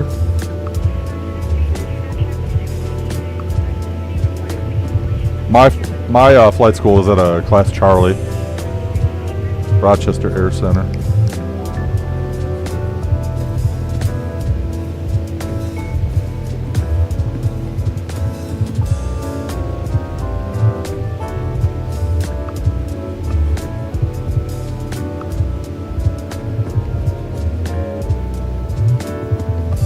.511, yeah, you're fine. I mean, I'm slouching too. This is me sitting up, and the roof is here, and this roof is actually higher than a Cessna roof by a few inches. So it's non-tower. Okay, good. That'll make it easier. That'll make it a lot easier. How are you? You use Say Intentions, right? So you're probably good with radio calls.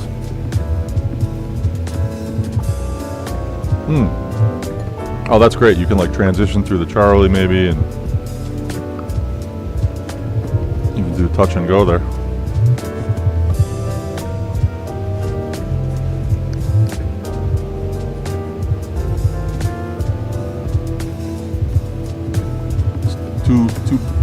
Three boats. I see 3 boats out there in the bay. 4. No. Yep. Nope. 3. That's not a boat. That's a pier. Flashing. Man, I gotta watch my navigation here. I'm too busy looking at the view, and I'm getting off course. It's not good for IFR. Well, I am flying IFR, but I mean, it doesn't look like it was totally necessary. It is going to be dark, and won't be able to see the clouds or fog come in if there is any, so it's probably smart. Always tougher at night.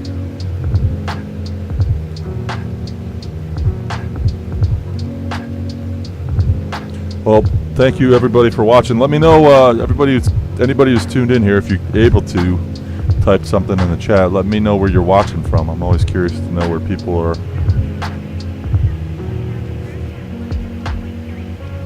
NorCal approach 121.3314 Romeo Alpha.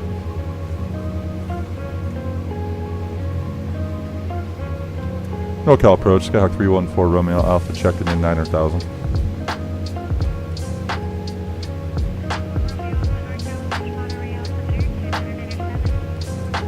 Niner 907 for Romeo Alpha.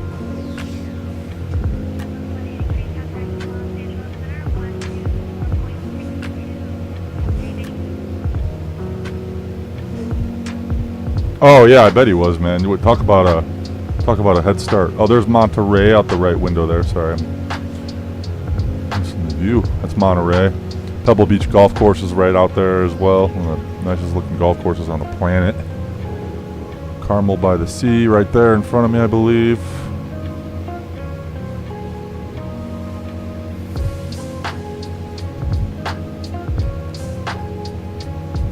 God. Once upon a time, I had an opportunity to job out here in Carmel by the Sea. In retrospect, that was crazy not to consider it. But it's so expensive to live out there. It's crazy.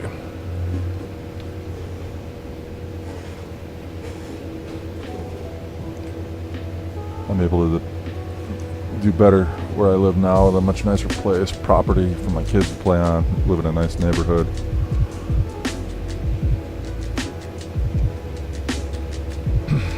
There's the Monterey Airport flashing out the right window. Oh, I'm stuttering again here.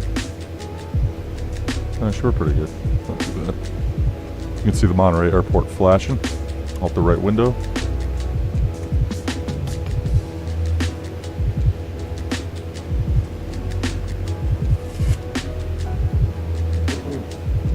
Actually,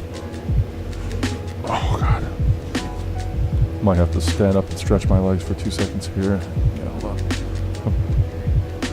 Autopilot, altitude. I'm just gonna let my lady know that I have to get off for 1 second. Oh, wait, left to 171. Make my turn. All right, we're over Salinas. I'm just gonna run upstairs for 2 seconds. Gotta take a quick leak. Okay. NorCal departure, Skyhawk 314 Romeo Alpha. I just gotta step away for a minute.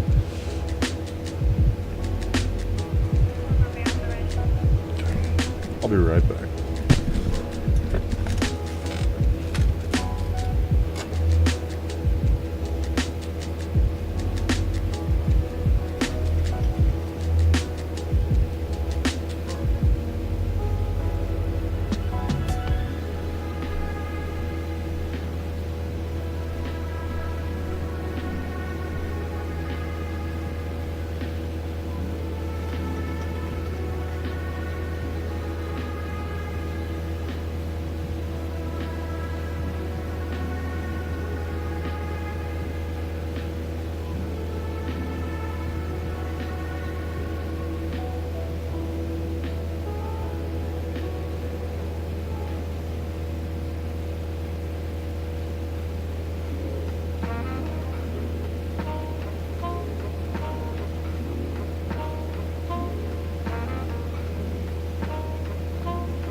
Yeah. What did I miss? Nothing there. Yeah, Say Intentions, though, is going to be so helpful for you. It's going to give you a very nice head start.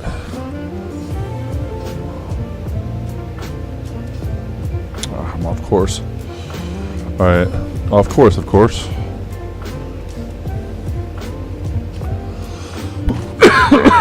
Oh, I got to throw her back. NorCal departure, Skyhawk 314 Romeo Alpha is back on the radio.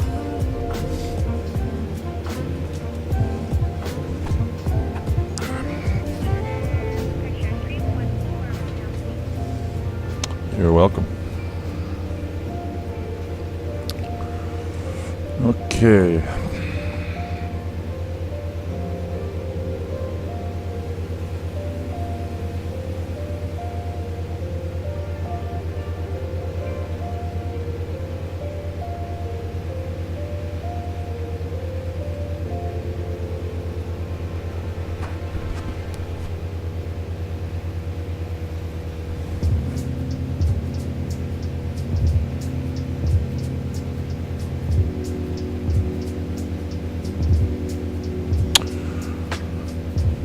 I'm going to tune into the Morro Bay VOR 112.4. I'm also going to We go 89 miles from our destination. I'm also going to pick up ATC frequency for San Luis. ASOS is on 120.6. Okay. Alright, autopilot is off.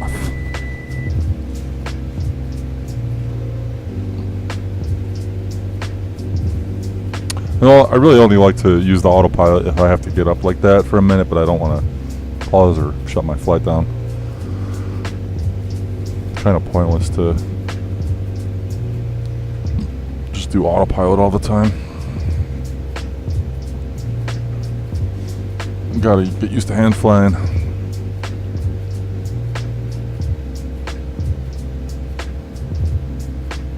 See if we got any traffic around. Nada. Traffic global is pretty cool that way because it's very dynamic with time of day, day of the week, all that.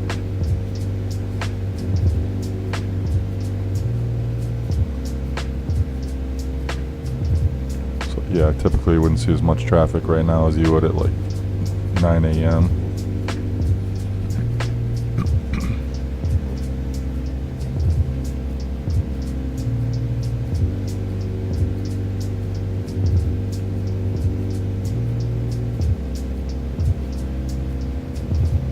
Crank it a little more here.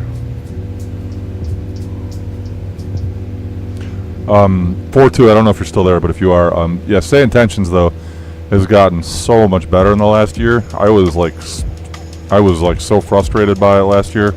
Never wanted to use it at all. Like I had an issue every single flight. There was always just something that was wrong with it, but I mean, it's really gotten better. I still don't think it's as good as PilotEdge, just because I like, you know, professionalism of the PilotEdge ATC. They're very good. It feels, you know, just like this flight was a perfect example. It was an IFR flight. I filed it, and she just gave me totally different instructions when I was airborne.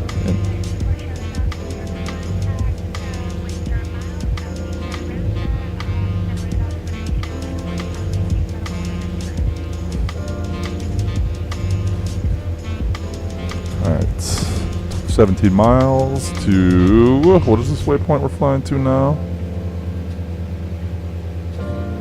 Goodbye, Monterey.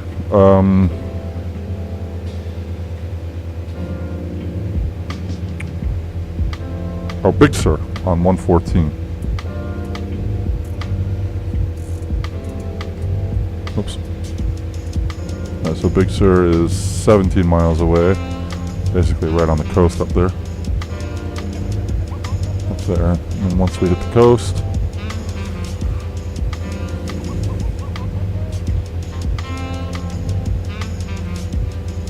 oh, actually, you know what? Isn't that bridge is at Big Sur? It's kind of dark. I don't know if I would see it now anyways, but I can't deviate while I'm IFR. You could, yeah, no, I know. I use Say Intentions all the time. So I'm up to like, what is my my ranking? Senior Chief Instructor. I'm like the next one up above that. And I mean, it's just, what a difference. I mean, yeah, the voices are better. The lack of predictability has actually gotten a lot better too. It's not so cookie cutter anymore. They actually will mix it up, which I really like to see. They're still not great at handling requests like that are out of the box. I still run into some issues sometimes with that. Like they basically just kind of repeat back what you're saying. Like perfect example was I did a flight the other day through Florida, Palm Beach to like the Keys, and I wanted to do the Fort Lauderdale transition route, and they just, whatever I said, they just said yes, that's what you had, but it wouldn't work that way in a transition route. Like I checked in that I was at 1,000 feet or something, like flying along the coast, and the Fort Lauderdale coastline route, I can't remember if it was 2,500 or 1,500, whatever, or as assigned by ATC. So I know that ATC can give you different instructions, but they just, they gave me like whatever altitude I was flying at. They would never do that. It was and then they told me to like report a beam of the runway or something like that, and then I did, and they told me to stay clear of the Bravo. It was like, you know, so I mean, it still has like things that are always going to be kind of funky compared to human, and that's really the argument, right? AI versus human. And in this instance, I think human is still way better than same tensions. I think PilotEdge is way better just for that reason.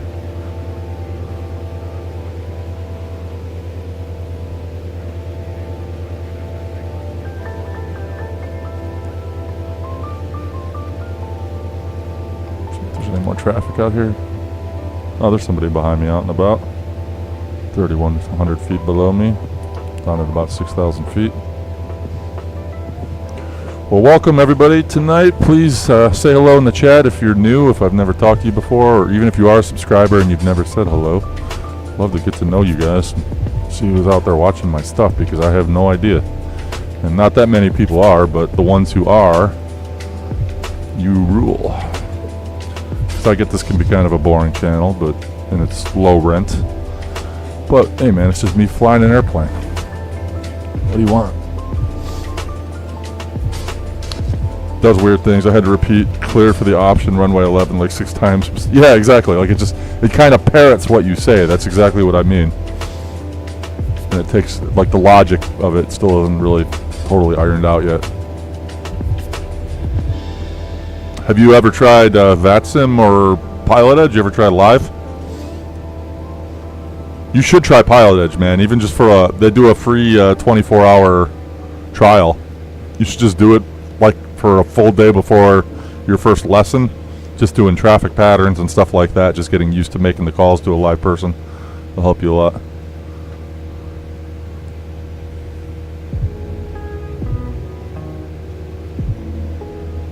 Well, I forget when you said, when is your lesson? You said it's this week, right? Oh, in a week or two. Okay.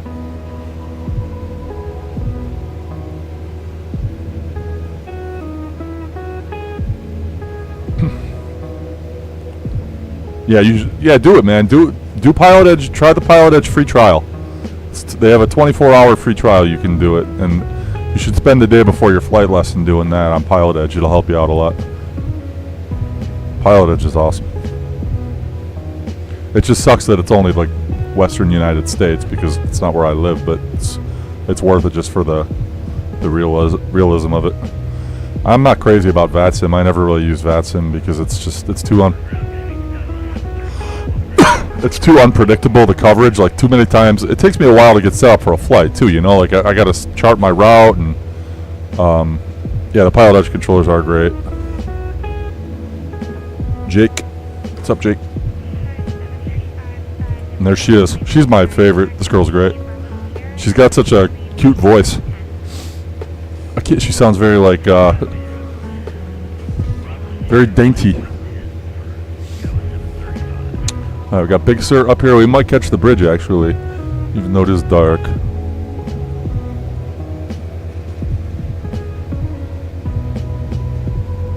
All those boats out there.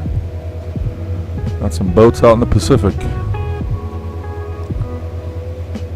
If you don't know what I mean, though, by I'm assuming most people do, but there's this crazy bridge in Big Sur. That's what I'm trying to spot, but it's hard because it's dark, and I'm not sure exactly if it's like right here or not. That could be it up there. But yeah, the thing with VATSIM, sorry, I got kind of sidetracked. VATSIM, the thing I don't like about it, it's just too unpredictable. It takes me a long time to get situated for a flight. I gotta file my flight plan. I gotta chart my course. Get this whole thing set up. It takes time, you know. And so you do that. You get onto VATSIM, ready to go, and then they sign off, and it's like, dude. And even when they do, like, I don't like the fact that VATSIM, you're not using the right frequencies. A lot of the people on there are just goofing off. And it's better for airliners. It's not great for general aviation. They're really only ever operating in like Bravo airports, you know. It's not great for. I mean, it's free, so that's like incredible, right? But I much prefer, say, intentions to VATSIM, and I do prefer PilotEdge to say intentions still.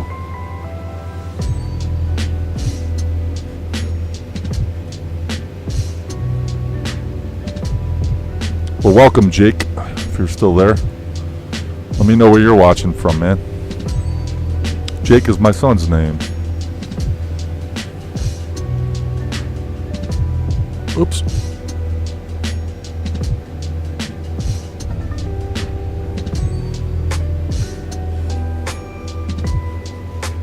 I gotta watch my altitude here.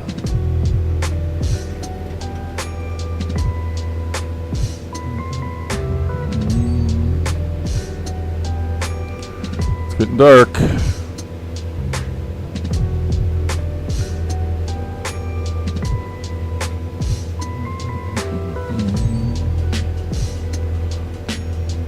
What are we thinking here? How long from Big Sur?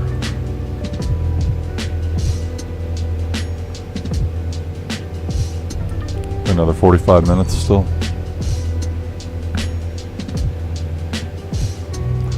Pretty long flight. 235 nautical miles direct.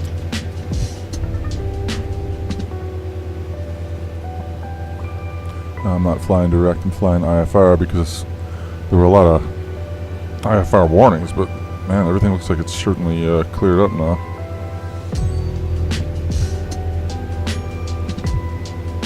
But I'm going to keep under IFR just because it is nighttime.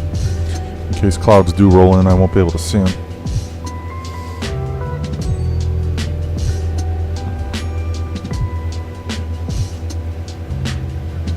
Flying right on the coast there.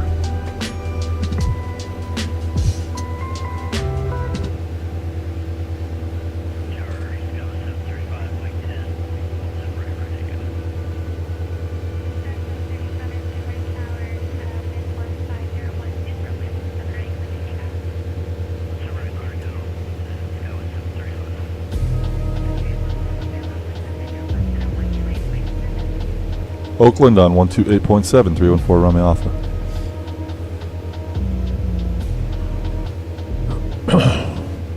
Oakland Center, Skyhawk 314 Romeo Alpha, checking in 900,000.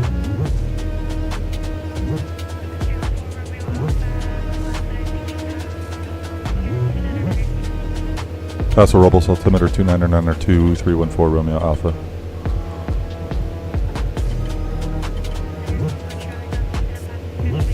Left to 144.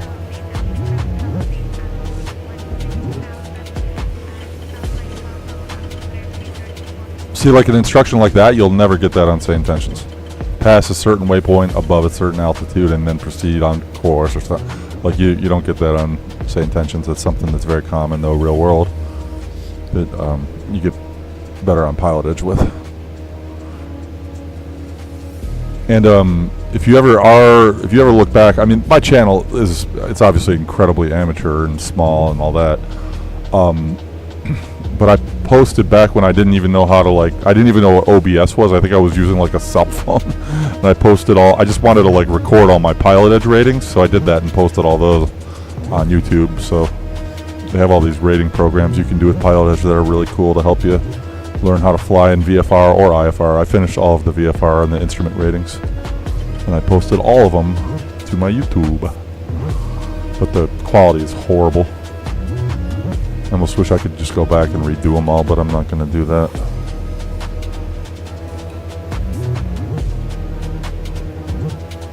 Alright, 18 miles to Wango.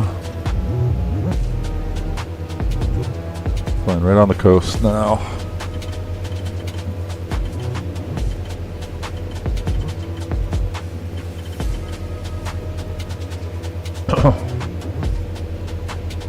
I'm right over Big Sur.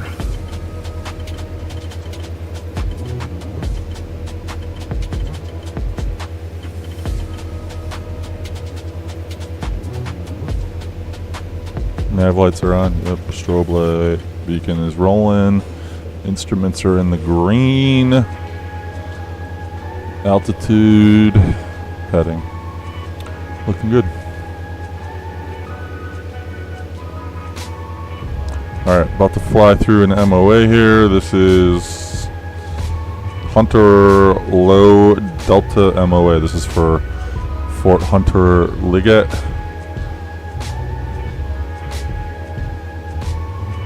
So I'm basically flying that right now, flying over the Hunter MOA. If I were flying VFR, I would ask the controller if the MOA was active, but it doesn't matter on IFR.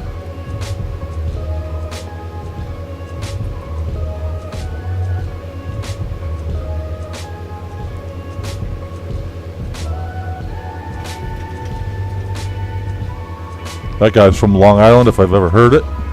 2000. That's Long Island, a Long Island accent.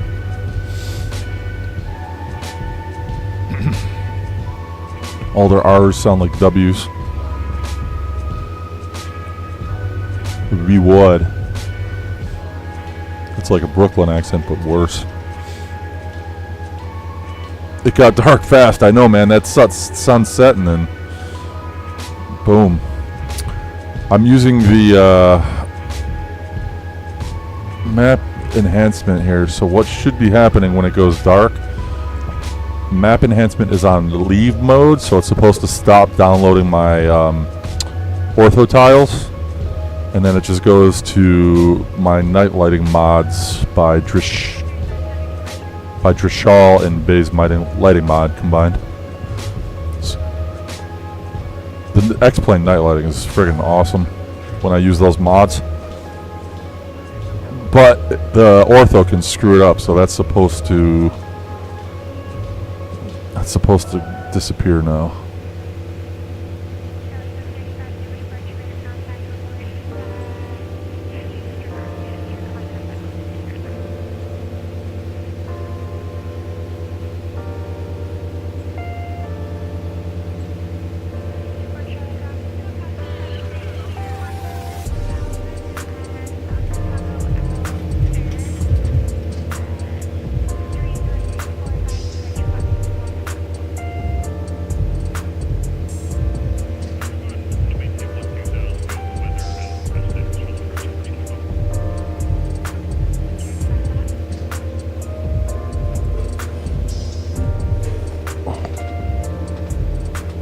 Alright, we're in the MOA. Yeah, so this is what, Fort Hunter Liggett? Army or Marine Corps base, I can't remember. I think it's Army. It's an Army base. Yeah, 4-2. Have a good night, man. Great talking to you tonight. Good luck on your solo. I'll be watching, or not on your solo, on your maiden flight there, and I'll be looking for your video on that. So please post it, okay? Good luck. If I don't see you before then.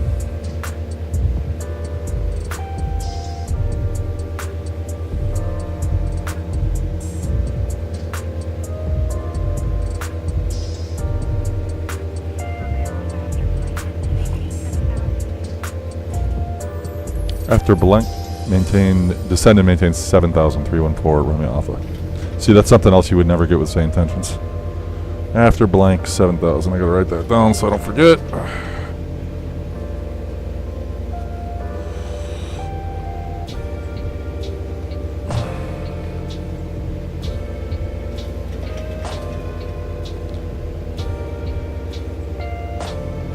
And the reason for that is I will be clear of the restricted zone here. Anything below 8,500 feet is off limits to make room for active firefighting aircraft. So that's why my altitude was 9,000 and why she's dropping me down to 7 after I get through all this, which is another reason I love PilotEdge, man.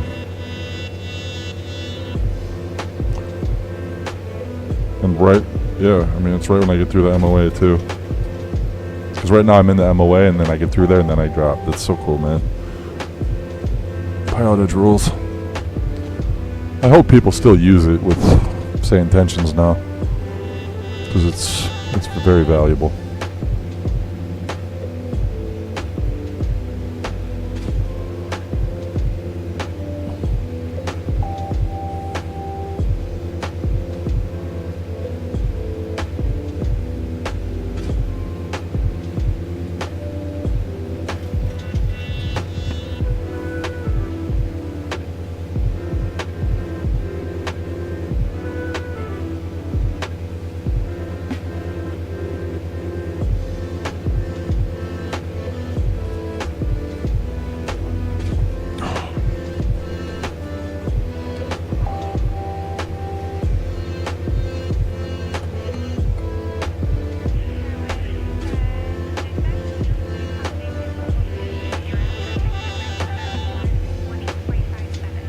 going on in the background at her house?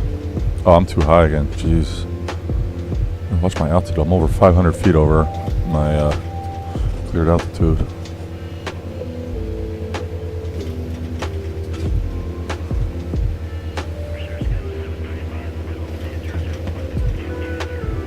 Over the water here. Look at all the boats. All the boats lit up. Good evening.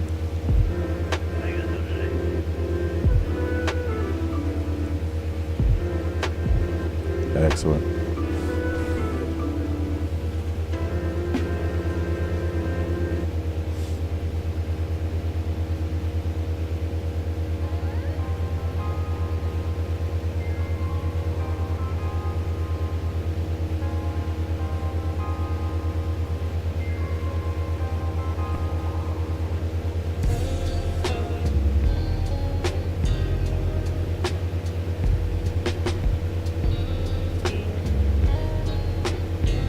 There's my altitude, 9,000, trim.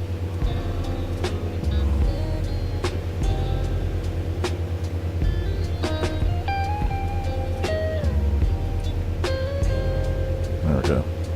Fuel flow is looking good. Gauges are in the green.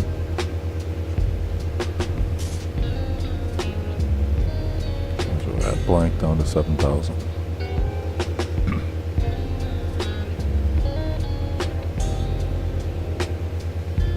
It is incredibly dark because there is basically nothing over here on the coast. It's all these bluffs and really no developed towns or anything over here. It's all a military base fort. So it's pretty dark. Let's check for traffic. Nothing.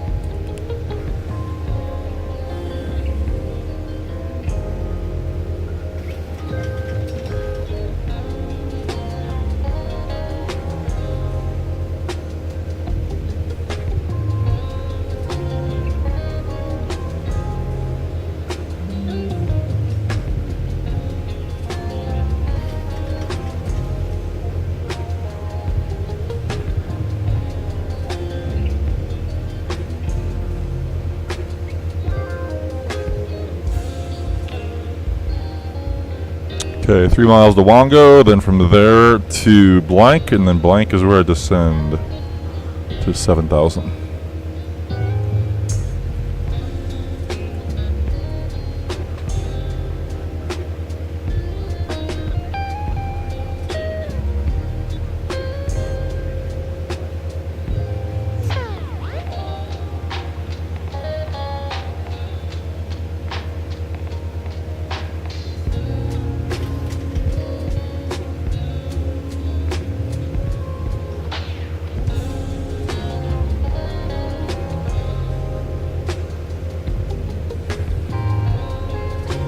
Trying to maintain altitude, stay on my heading, keeping my eye on the green instruments. Not really anywhere to land that would be safe here. Water in the ocean or in the mountain. So go.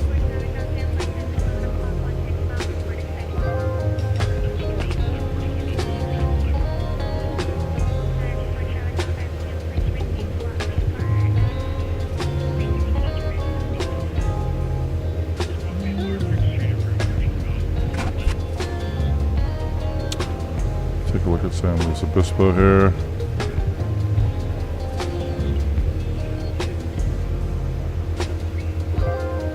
Should we do like an ILS approach or something? That'd be kind of fun, huh?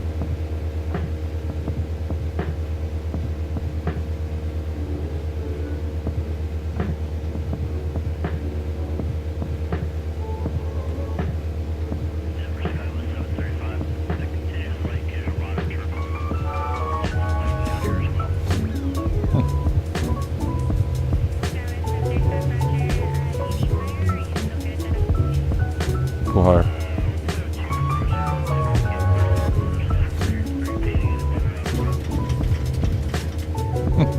He's making her work tonight.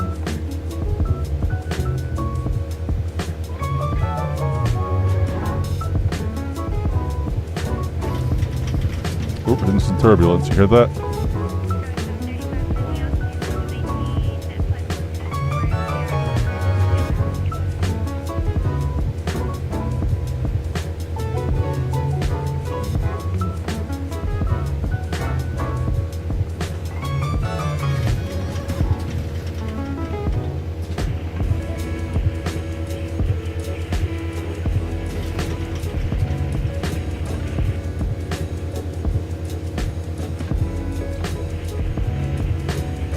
There's my ATC.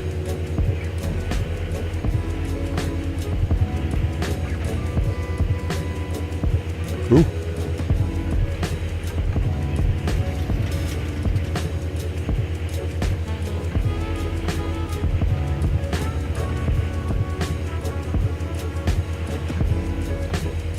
Two 9 visual approach.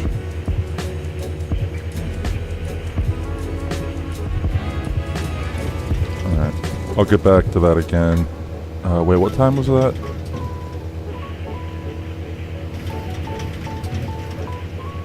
Nah, it's an hour old. It's an hour old. I'll have to get another read on that again in probably 20 minutes.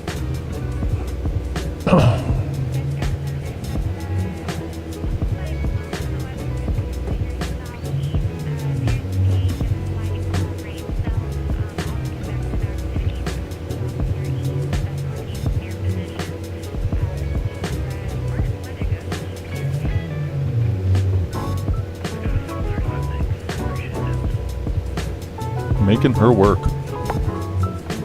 Oh man, it's dark.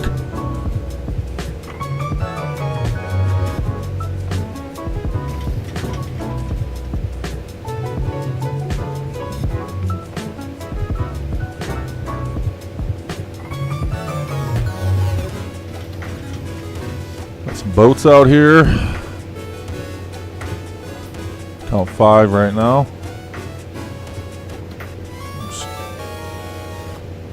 See how many people are on PilotEdge right now. Pretty good, man.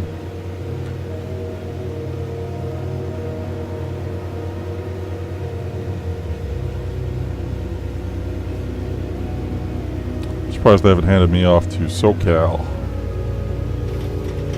Oops.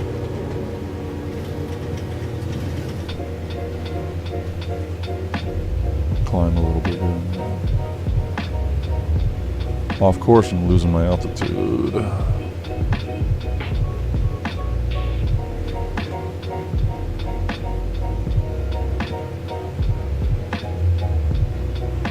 It's gonna be a little windy.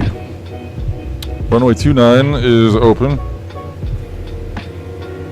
And it looks like we're gonna be clear of any weather. So what I'm probably going to do is cancel IFR and then make my way. Take a look at the chart one more time before I decide to do that.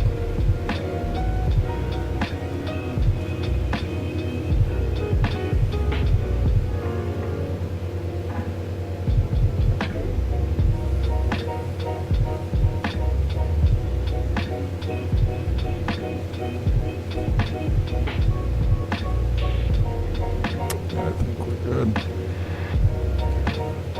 I don't, the thing I worry about is I can't really tell if there's clouds out there or not. I don't see all the stars, and that makes me kind of worried.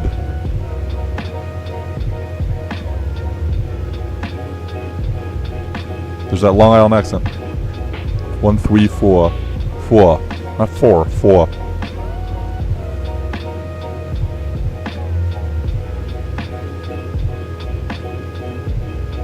Yeah, I'm just going to stay IFR, go for a visual approach. Seems safer with this weather, with the visibility at night. I'm already under IFR, so why not? 7.5 miles to Blanc, then we descend to 7,000 feet. She'll probably hand us off to SoCal soon, I would guess. Oh, God.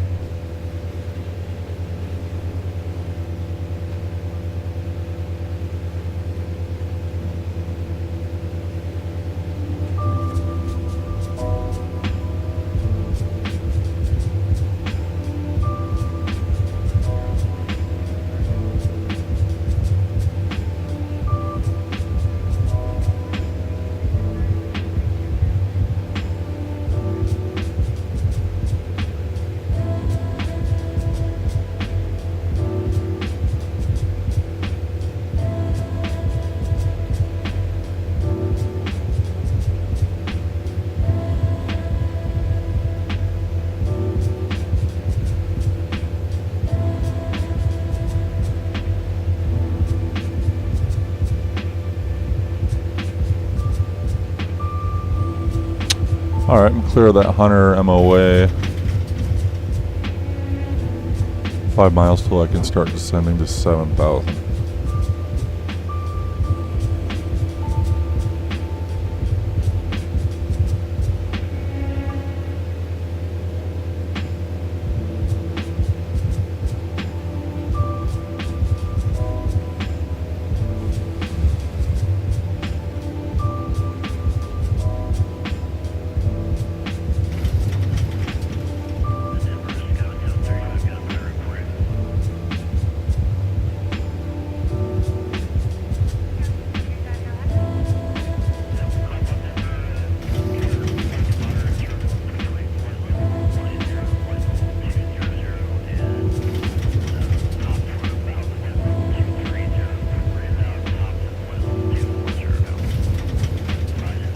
She's not writing that down.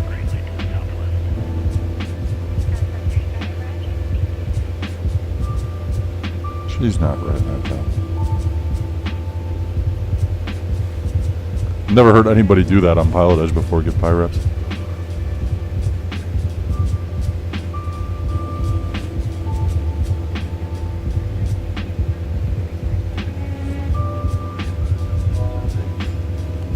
But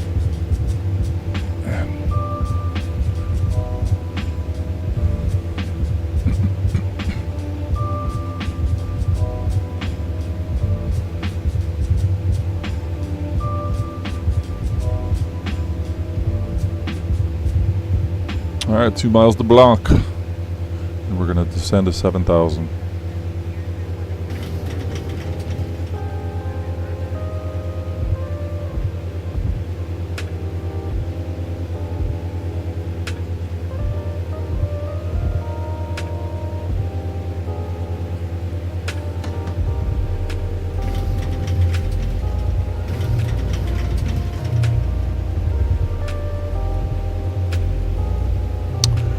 Okay.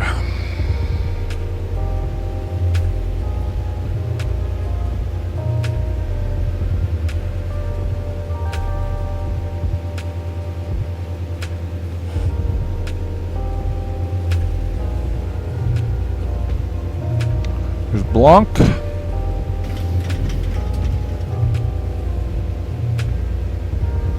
All right, so we're gonna make a left turn to 115 and descend 7,000. So let's go. Trim it down a little bit. Rich mixture a little bit. Okay.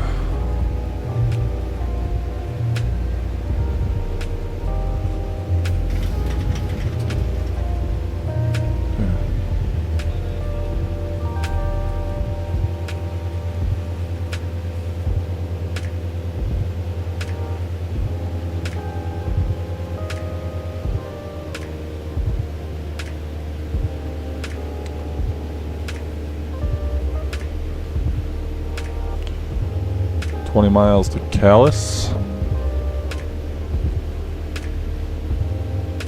And then from there, 5 to France, and 11 to Morro Bay, and 6. So I mean, whoops. Jesus. We're getting there. Oh man, that's stupid. So what I just did right there is gonna absolutely kill my on-air tracking because I just wasn't paying attention. It's nighttime. I was looking at this and I didn't. Oh shoot. So let me see what my max descent rate is right now, because that's gonna screw that up.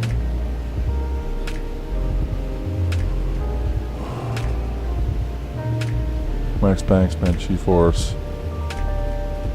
I guess I'm okay. I'm okay. That would have killed my score. Right now I got a perfect flight score, so.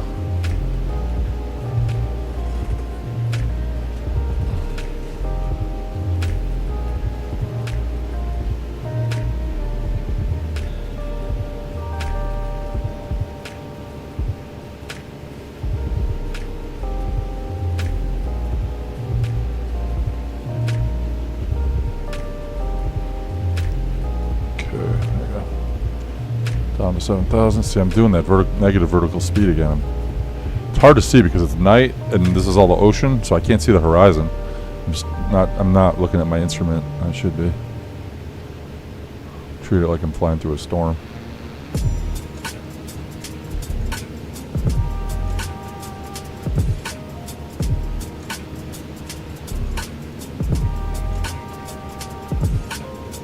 Alright, I'm at 7,000 here. Mixture right.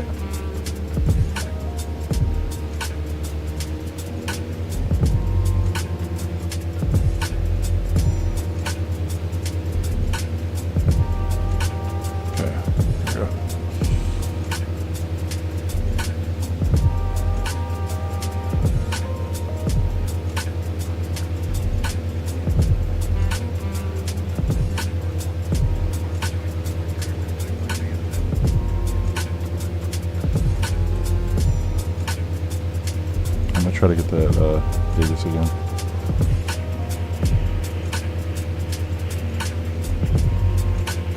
Oh. This is New Ages. Probably hotel watch. Yep.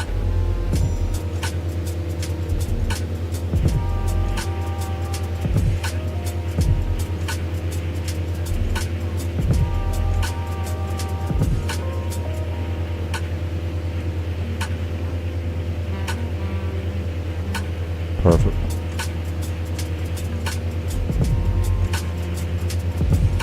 That's going to be a very easy landing. We're going to be flying right into the wind, 6 knots. The wind died down a little bit since the last. Yeah, map enhancement is still running. That's why these lights are flickering in late. I should be seeing them right to the horizon. Oh shit, I'm too low now. Climb, climb, climb. Come on.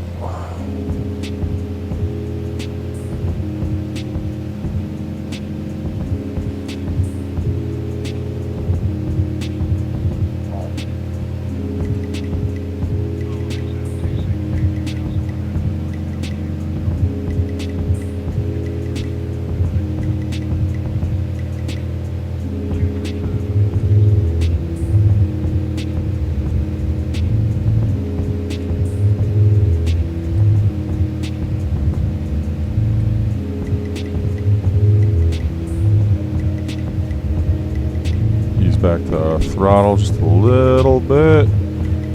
Lean the mixture a little.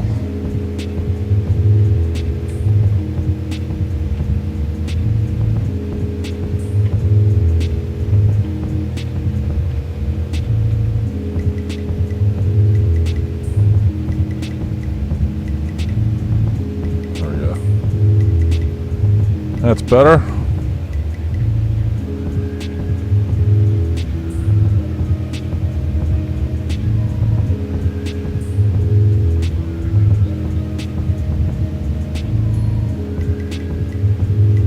Alright, 10 miles to Cali. Sorry, not Cats.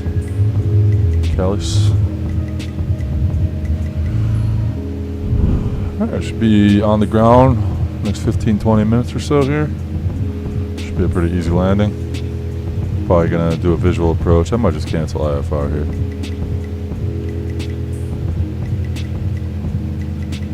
What do you think? Should I? Let's see where I am.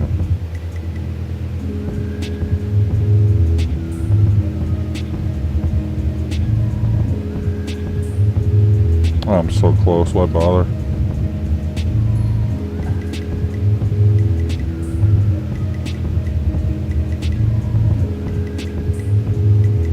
This way she'll talk me in. I would like to do an ILS approach, but 2-9ers, the active runway. It's only a 6 knot.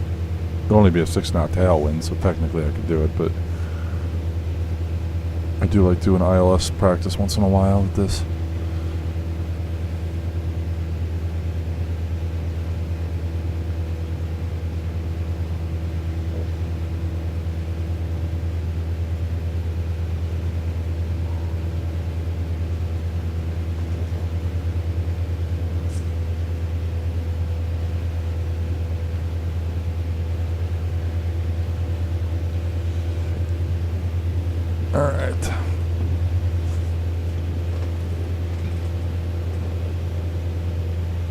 Altitude.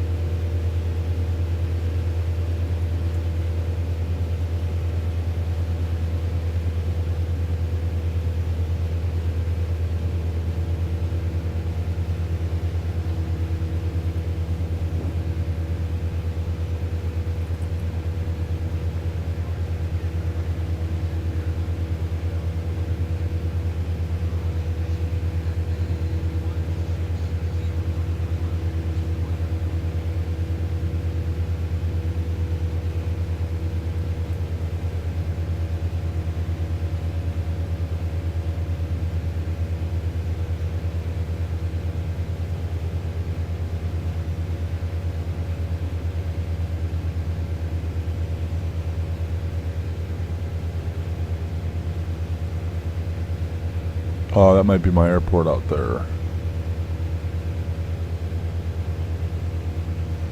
That might be it right there.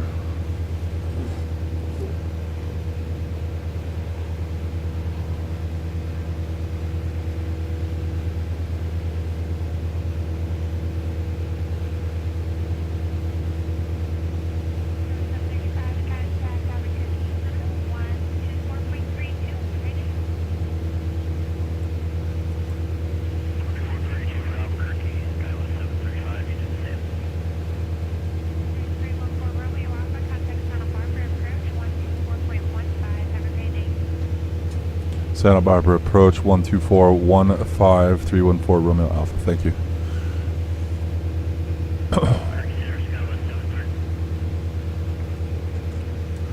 Santa Barbara approach Skyhawk 314 Romeo Alpha, checking in 7000.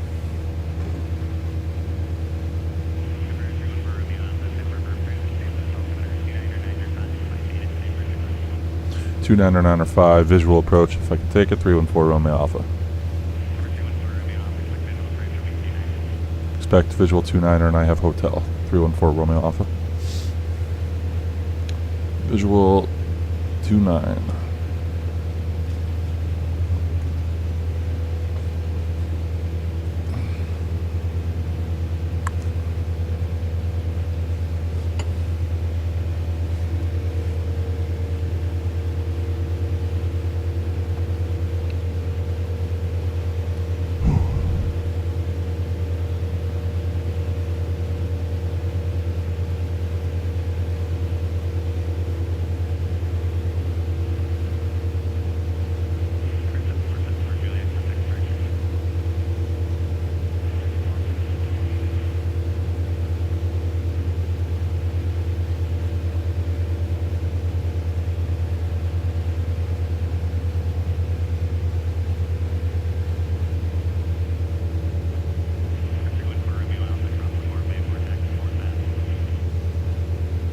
Alright, you still got in last place, 314 Romeo Alpha.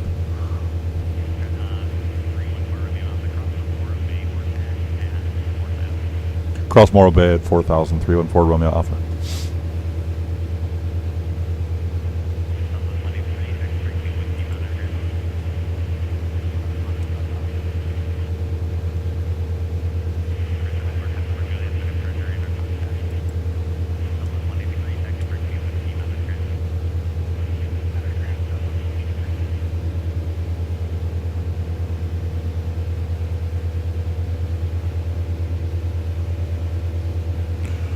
Alright, Morro Bay, 4000.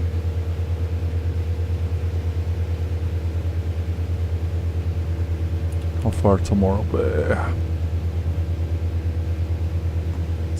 About 9 minutes. 3,000 feet. 500 feet a minute. I'll start my descent in 3 minutes.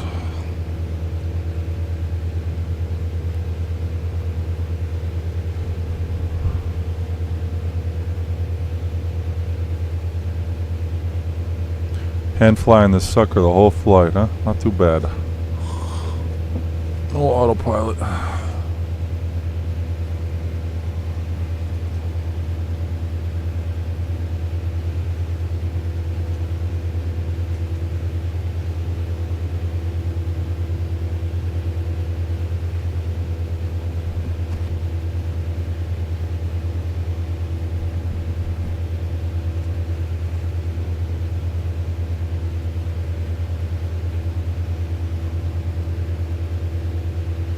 3 miles to Frames. Honestly, this would be a good place to start my descent. Right when I hit this waypoint, I'll start descent. And there's the airport. He's probably going to have me join. Thinking he'll probably have me join left downwind for 2-9.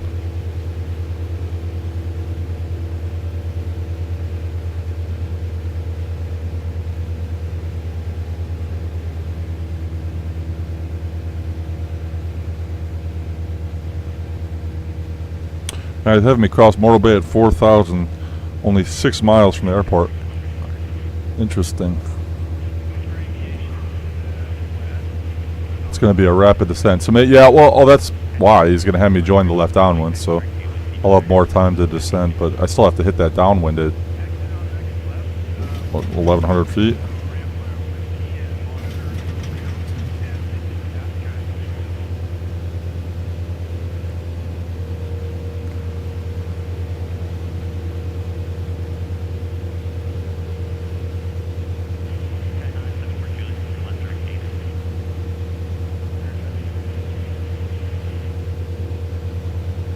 All right, I'm going to start my descent to 4,000.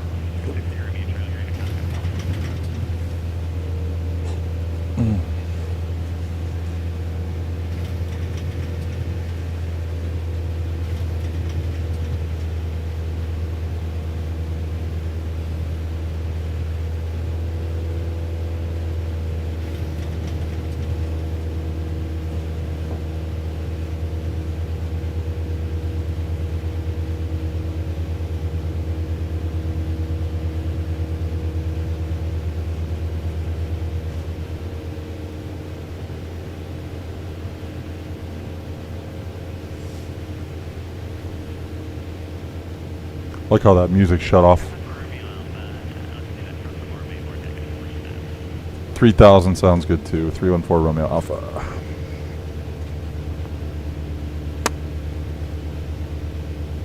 I like how the music shut off right when I started my approach.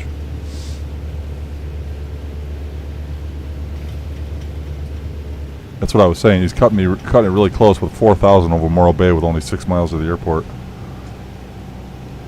It's not giving me enough time to descend. 3,000 will for sure.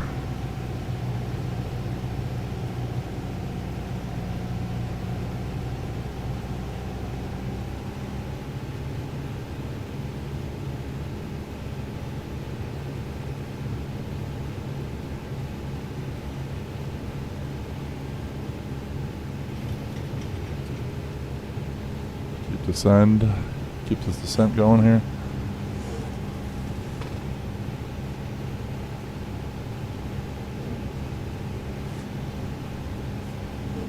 Oh, it was so dark.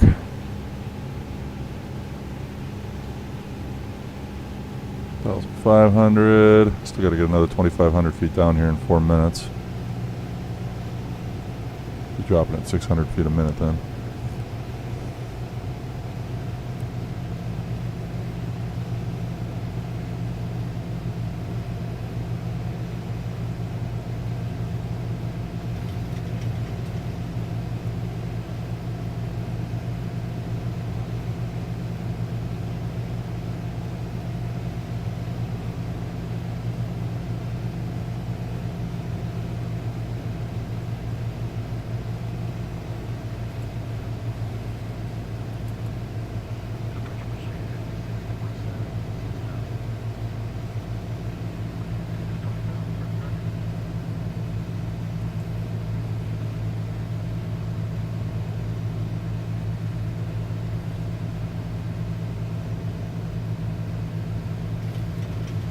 (9:15 p.m. local time). A sunset flight from Yuba City to San Luis Obispo for $3,600. Hell of a deal.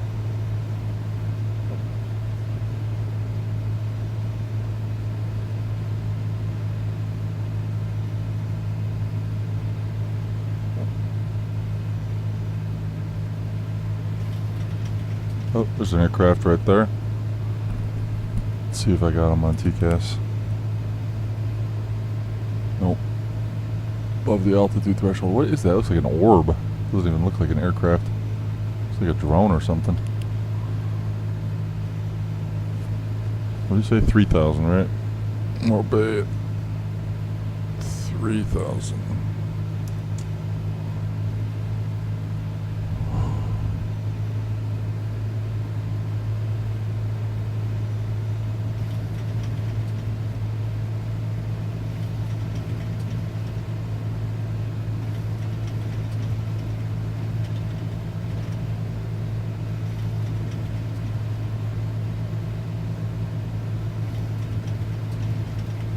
Two minutes, 40 seconds still to Morro Bay VOR.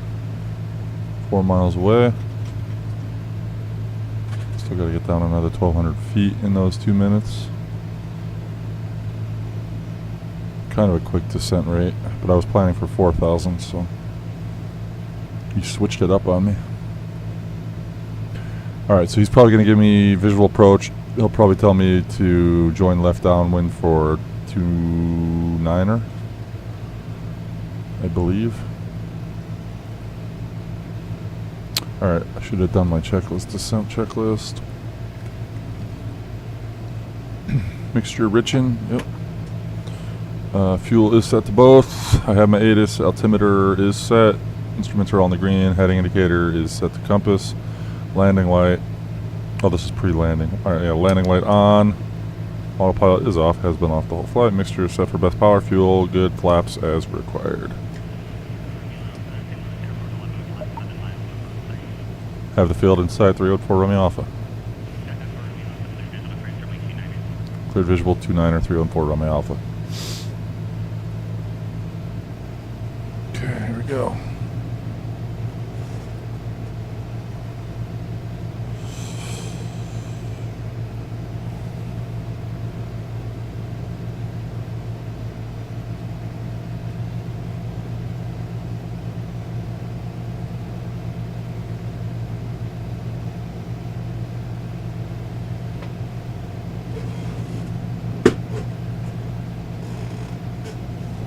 Whoops.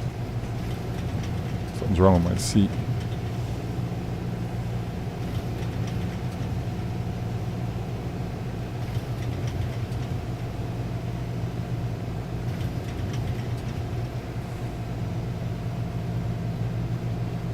Okay, traffic pattern altitude will be 1,100 feet. I believe 1,200 feet, sorry.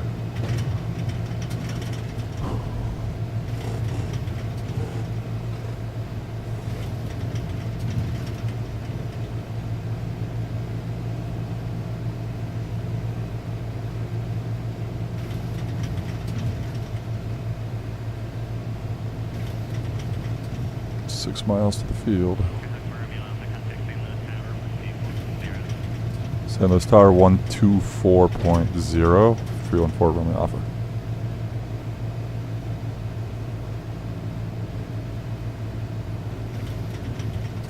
San Luis Tower, Skyhawk 314 Romeo Alpha, full stop.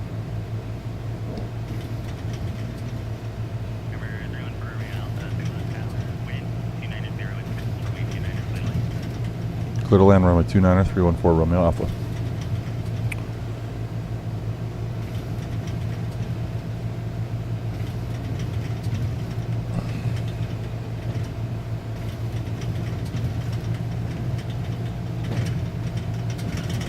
I gotta get over here. I'm kind of like in, not in a great place for this visual approach here. I mean, I'm clear, but like right in a runway path almost.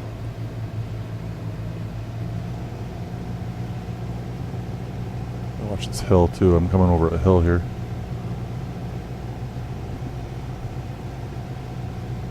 Okay.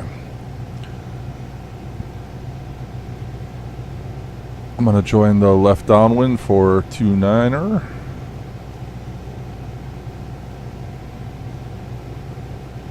So I'm just gonna aim for the runway lights right there and then hook right. I'm down to 1,200 feet. I'm going to make an amazing butter landing. Hope you're ready to be amazed.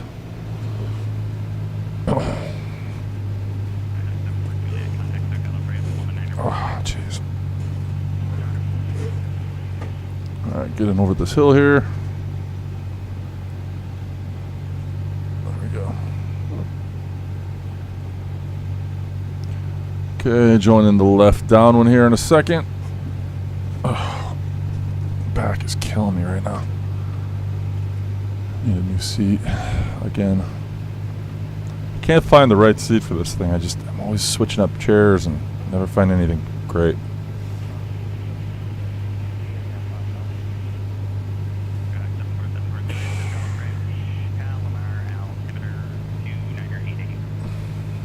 Okay, here we go. Left downwind.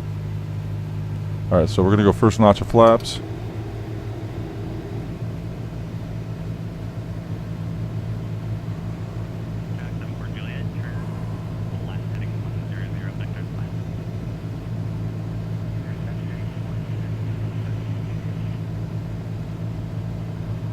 Okay, coming up on being a beam the runway.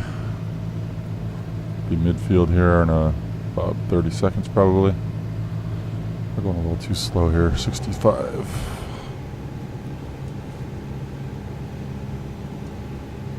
First notch of flaps.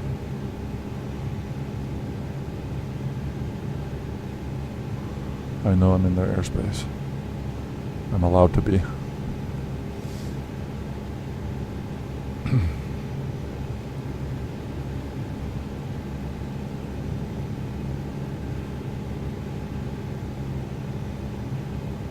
X-plane looks so good at night. Alright.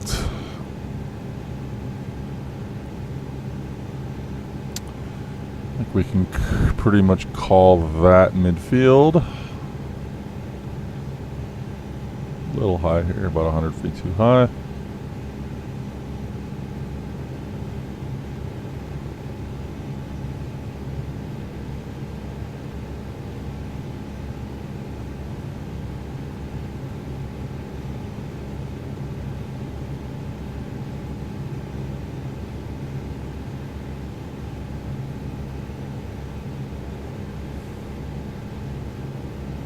Passing the edge of the runway. I'll make my base turn here probably in about, I don't know, 20 seconds.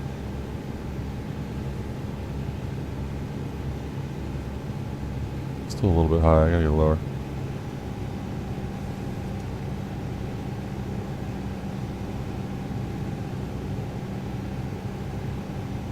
Alright. Definitely too high. I gotta watch these hills here.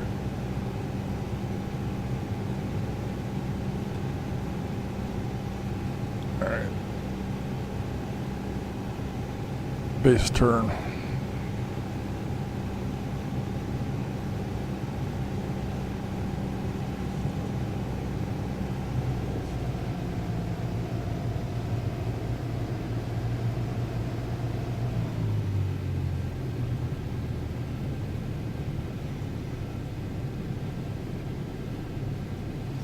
The field.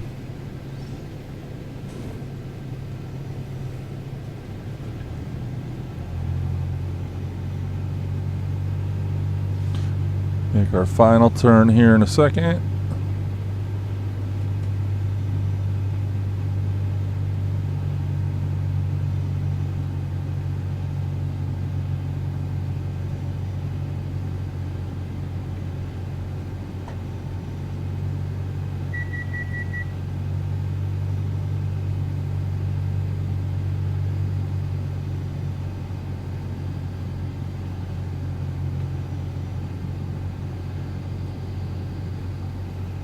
Final turn.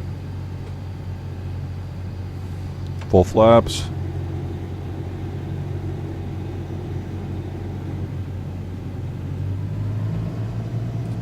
Get the light reflecting off the hood of the Cessna. Looks so good.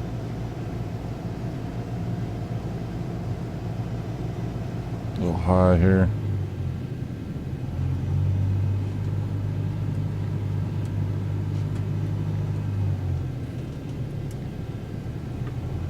A little high, but a little slow, so I'm gonna just bleed some altitude and then.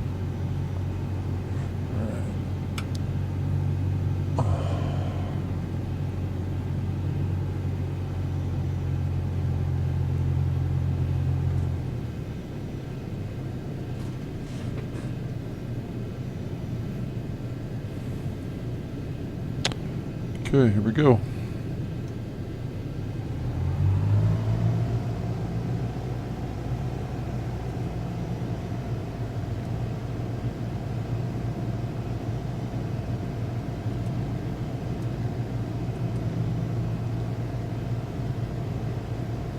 Watch this. Gonna get a 1G landing touchdown here. It's the goal.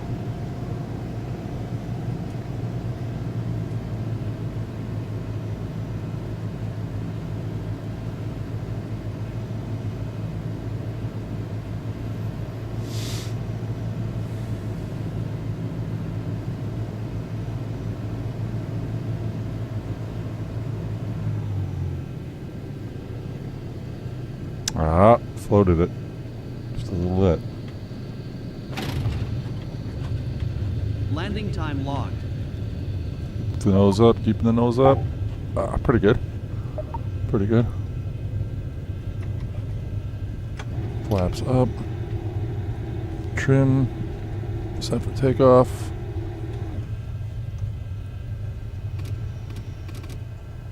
Slow down here. Just transient parking anywhere, 314 Romeo Alpha. 314 Romeo Alpha, right turn at Foxtrot. If you can make it, taxi Foxtrot Alpha, monitor ground. Making a turn here at Foxtrot. Foxtrot Alpha to transient, monitor ground, 314 Romeo Alpha. Thank you.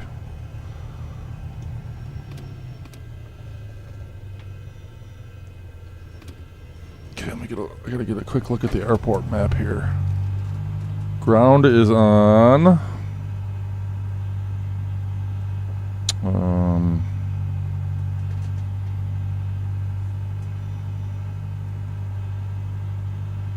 Should have had this up and ready to go.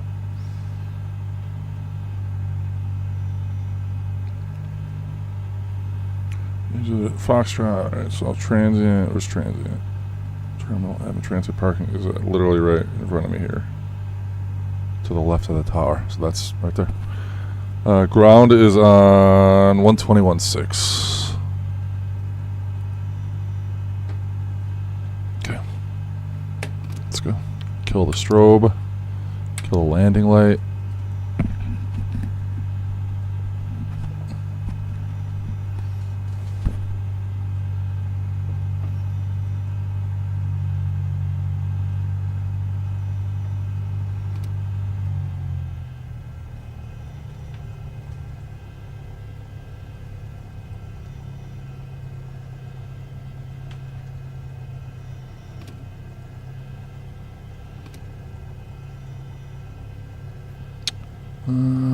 This guy's kind of hogging up some space here.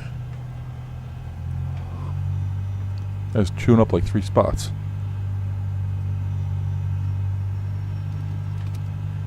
There we go. I'll try to get to that one. Oh, there's spots over here. Oh. Oh, there we go.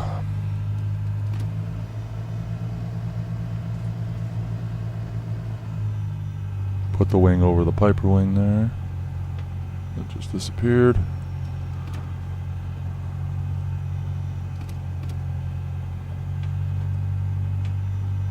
And boom. Park it. That's it.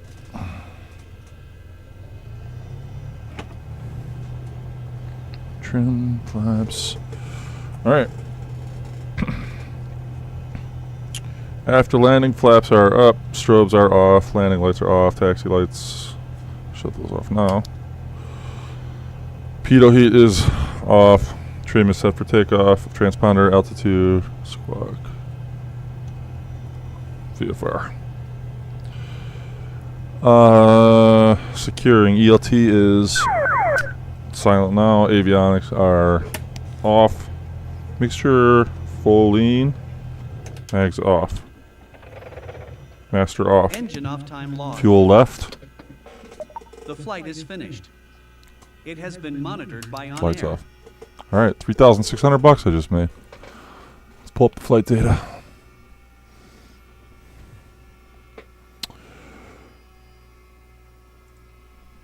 Okay, landing rate. Oh, look at that, 0.89 Gs. Take that. Means we were getting floaty when we touched down. Block time was 191 minutes. Flight time was 176. Jeez, 3-hour flight. Total weight 269. Brought a passenger cargo. I guess that's why I made that much money. Burned 24.3 gallons of gas.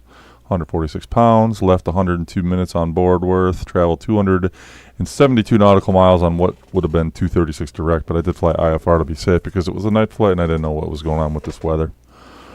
So, here we go.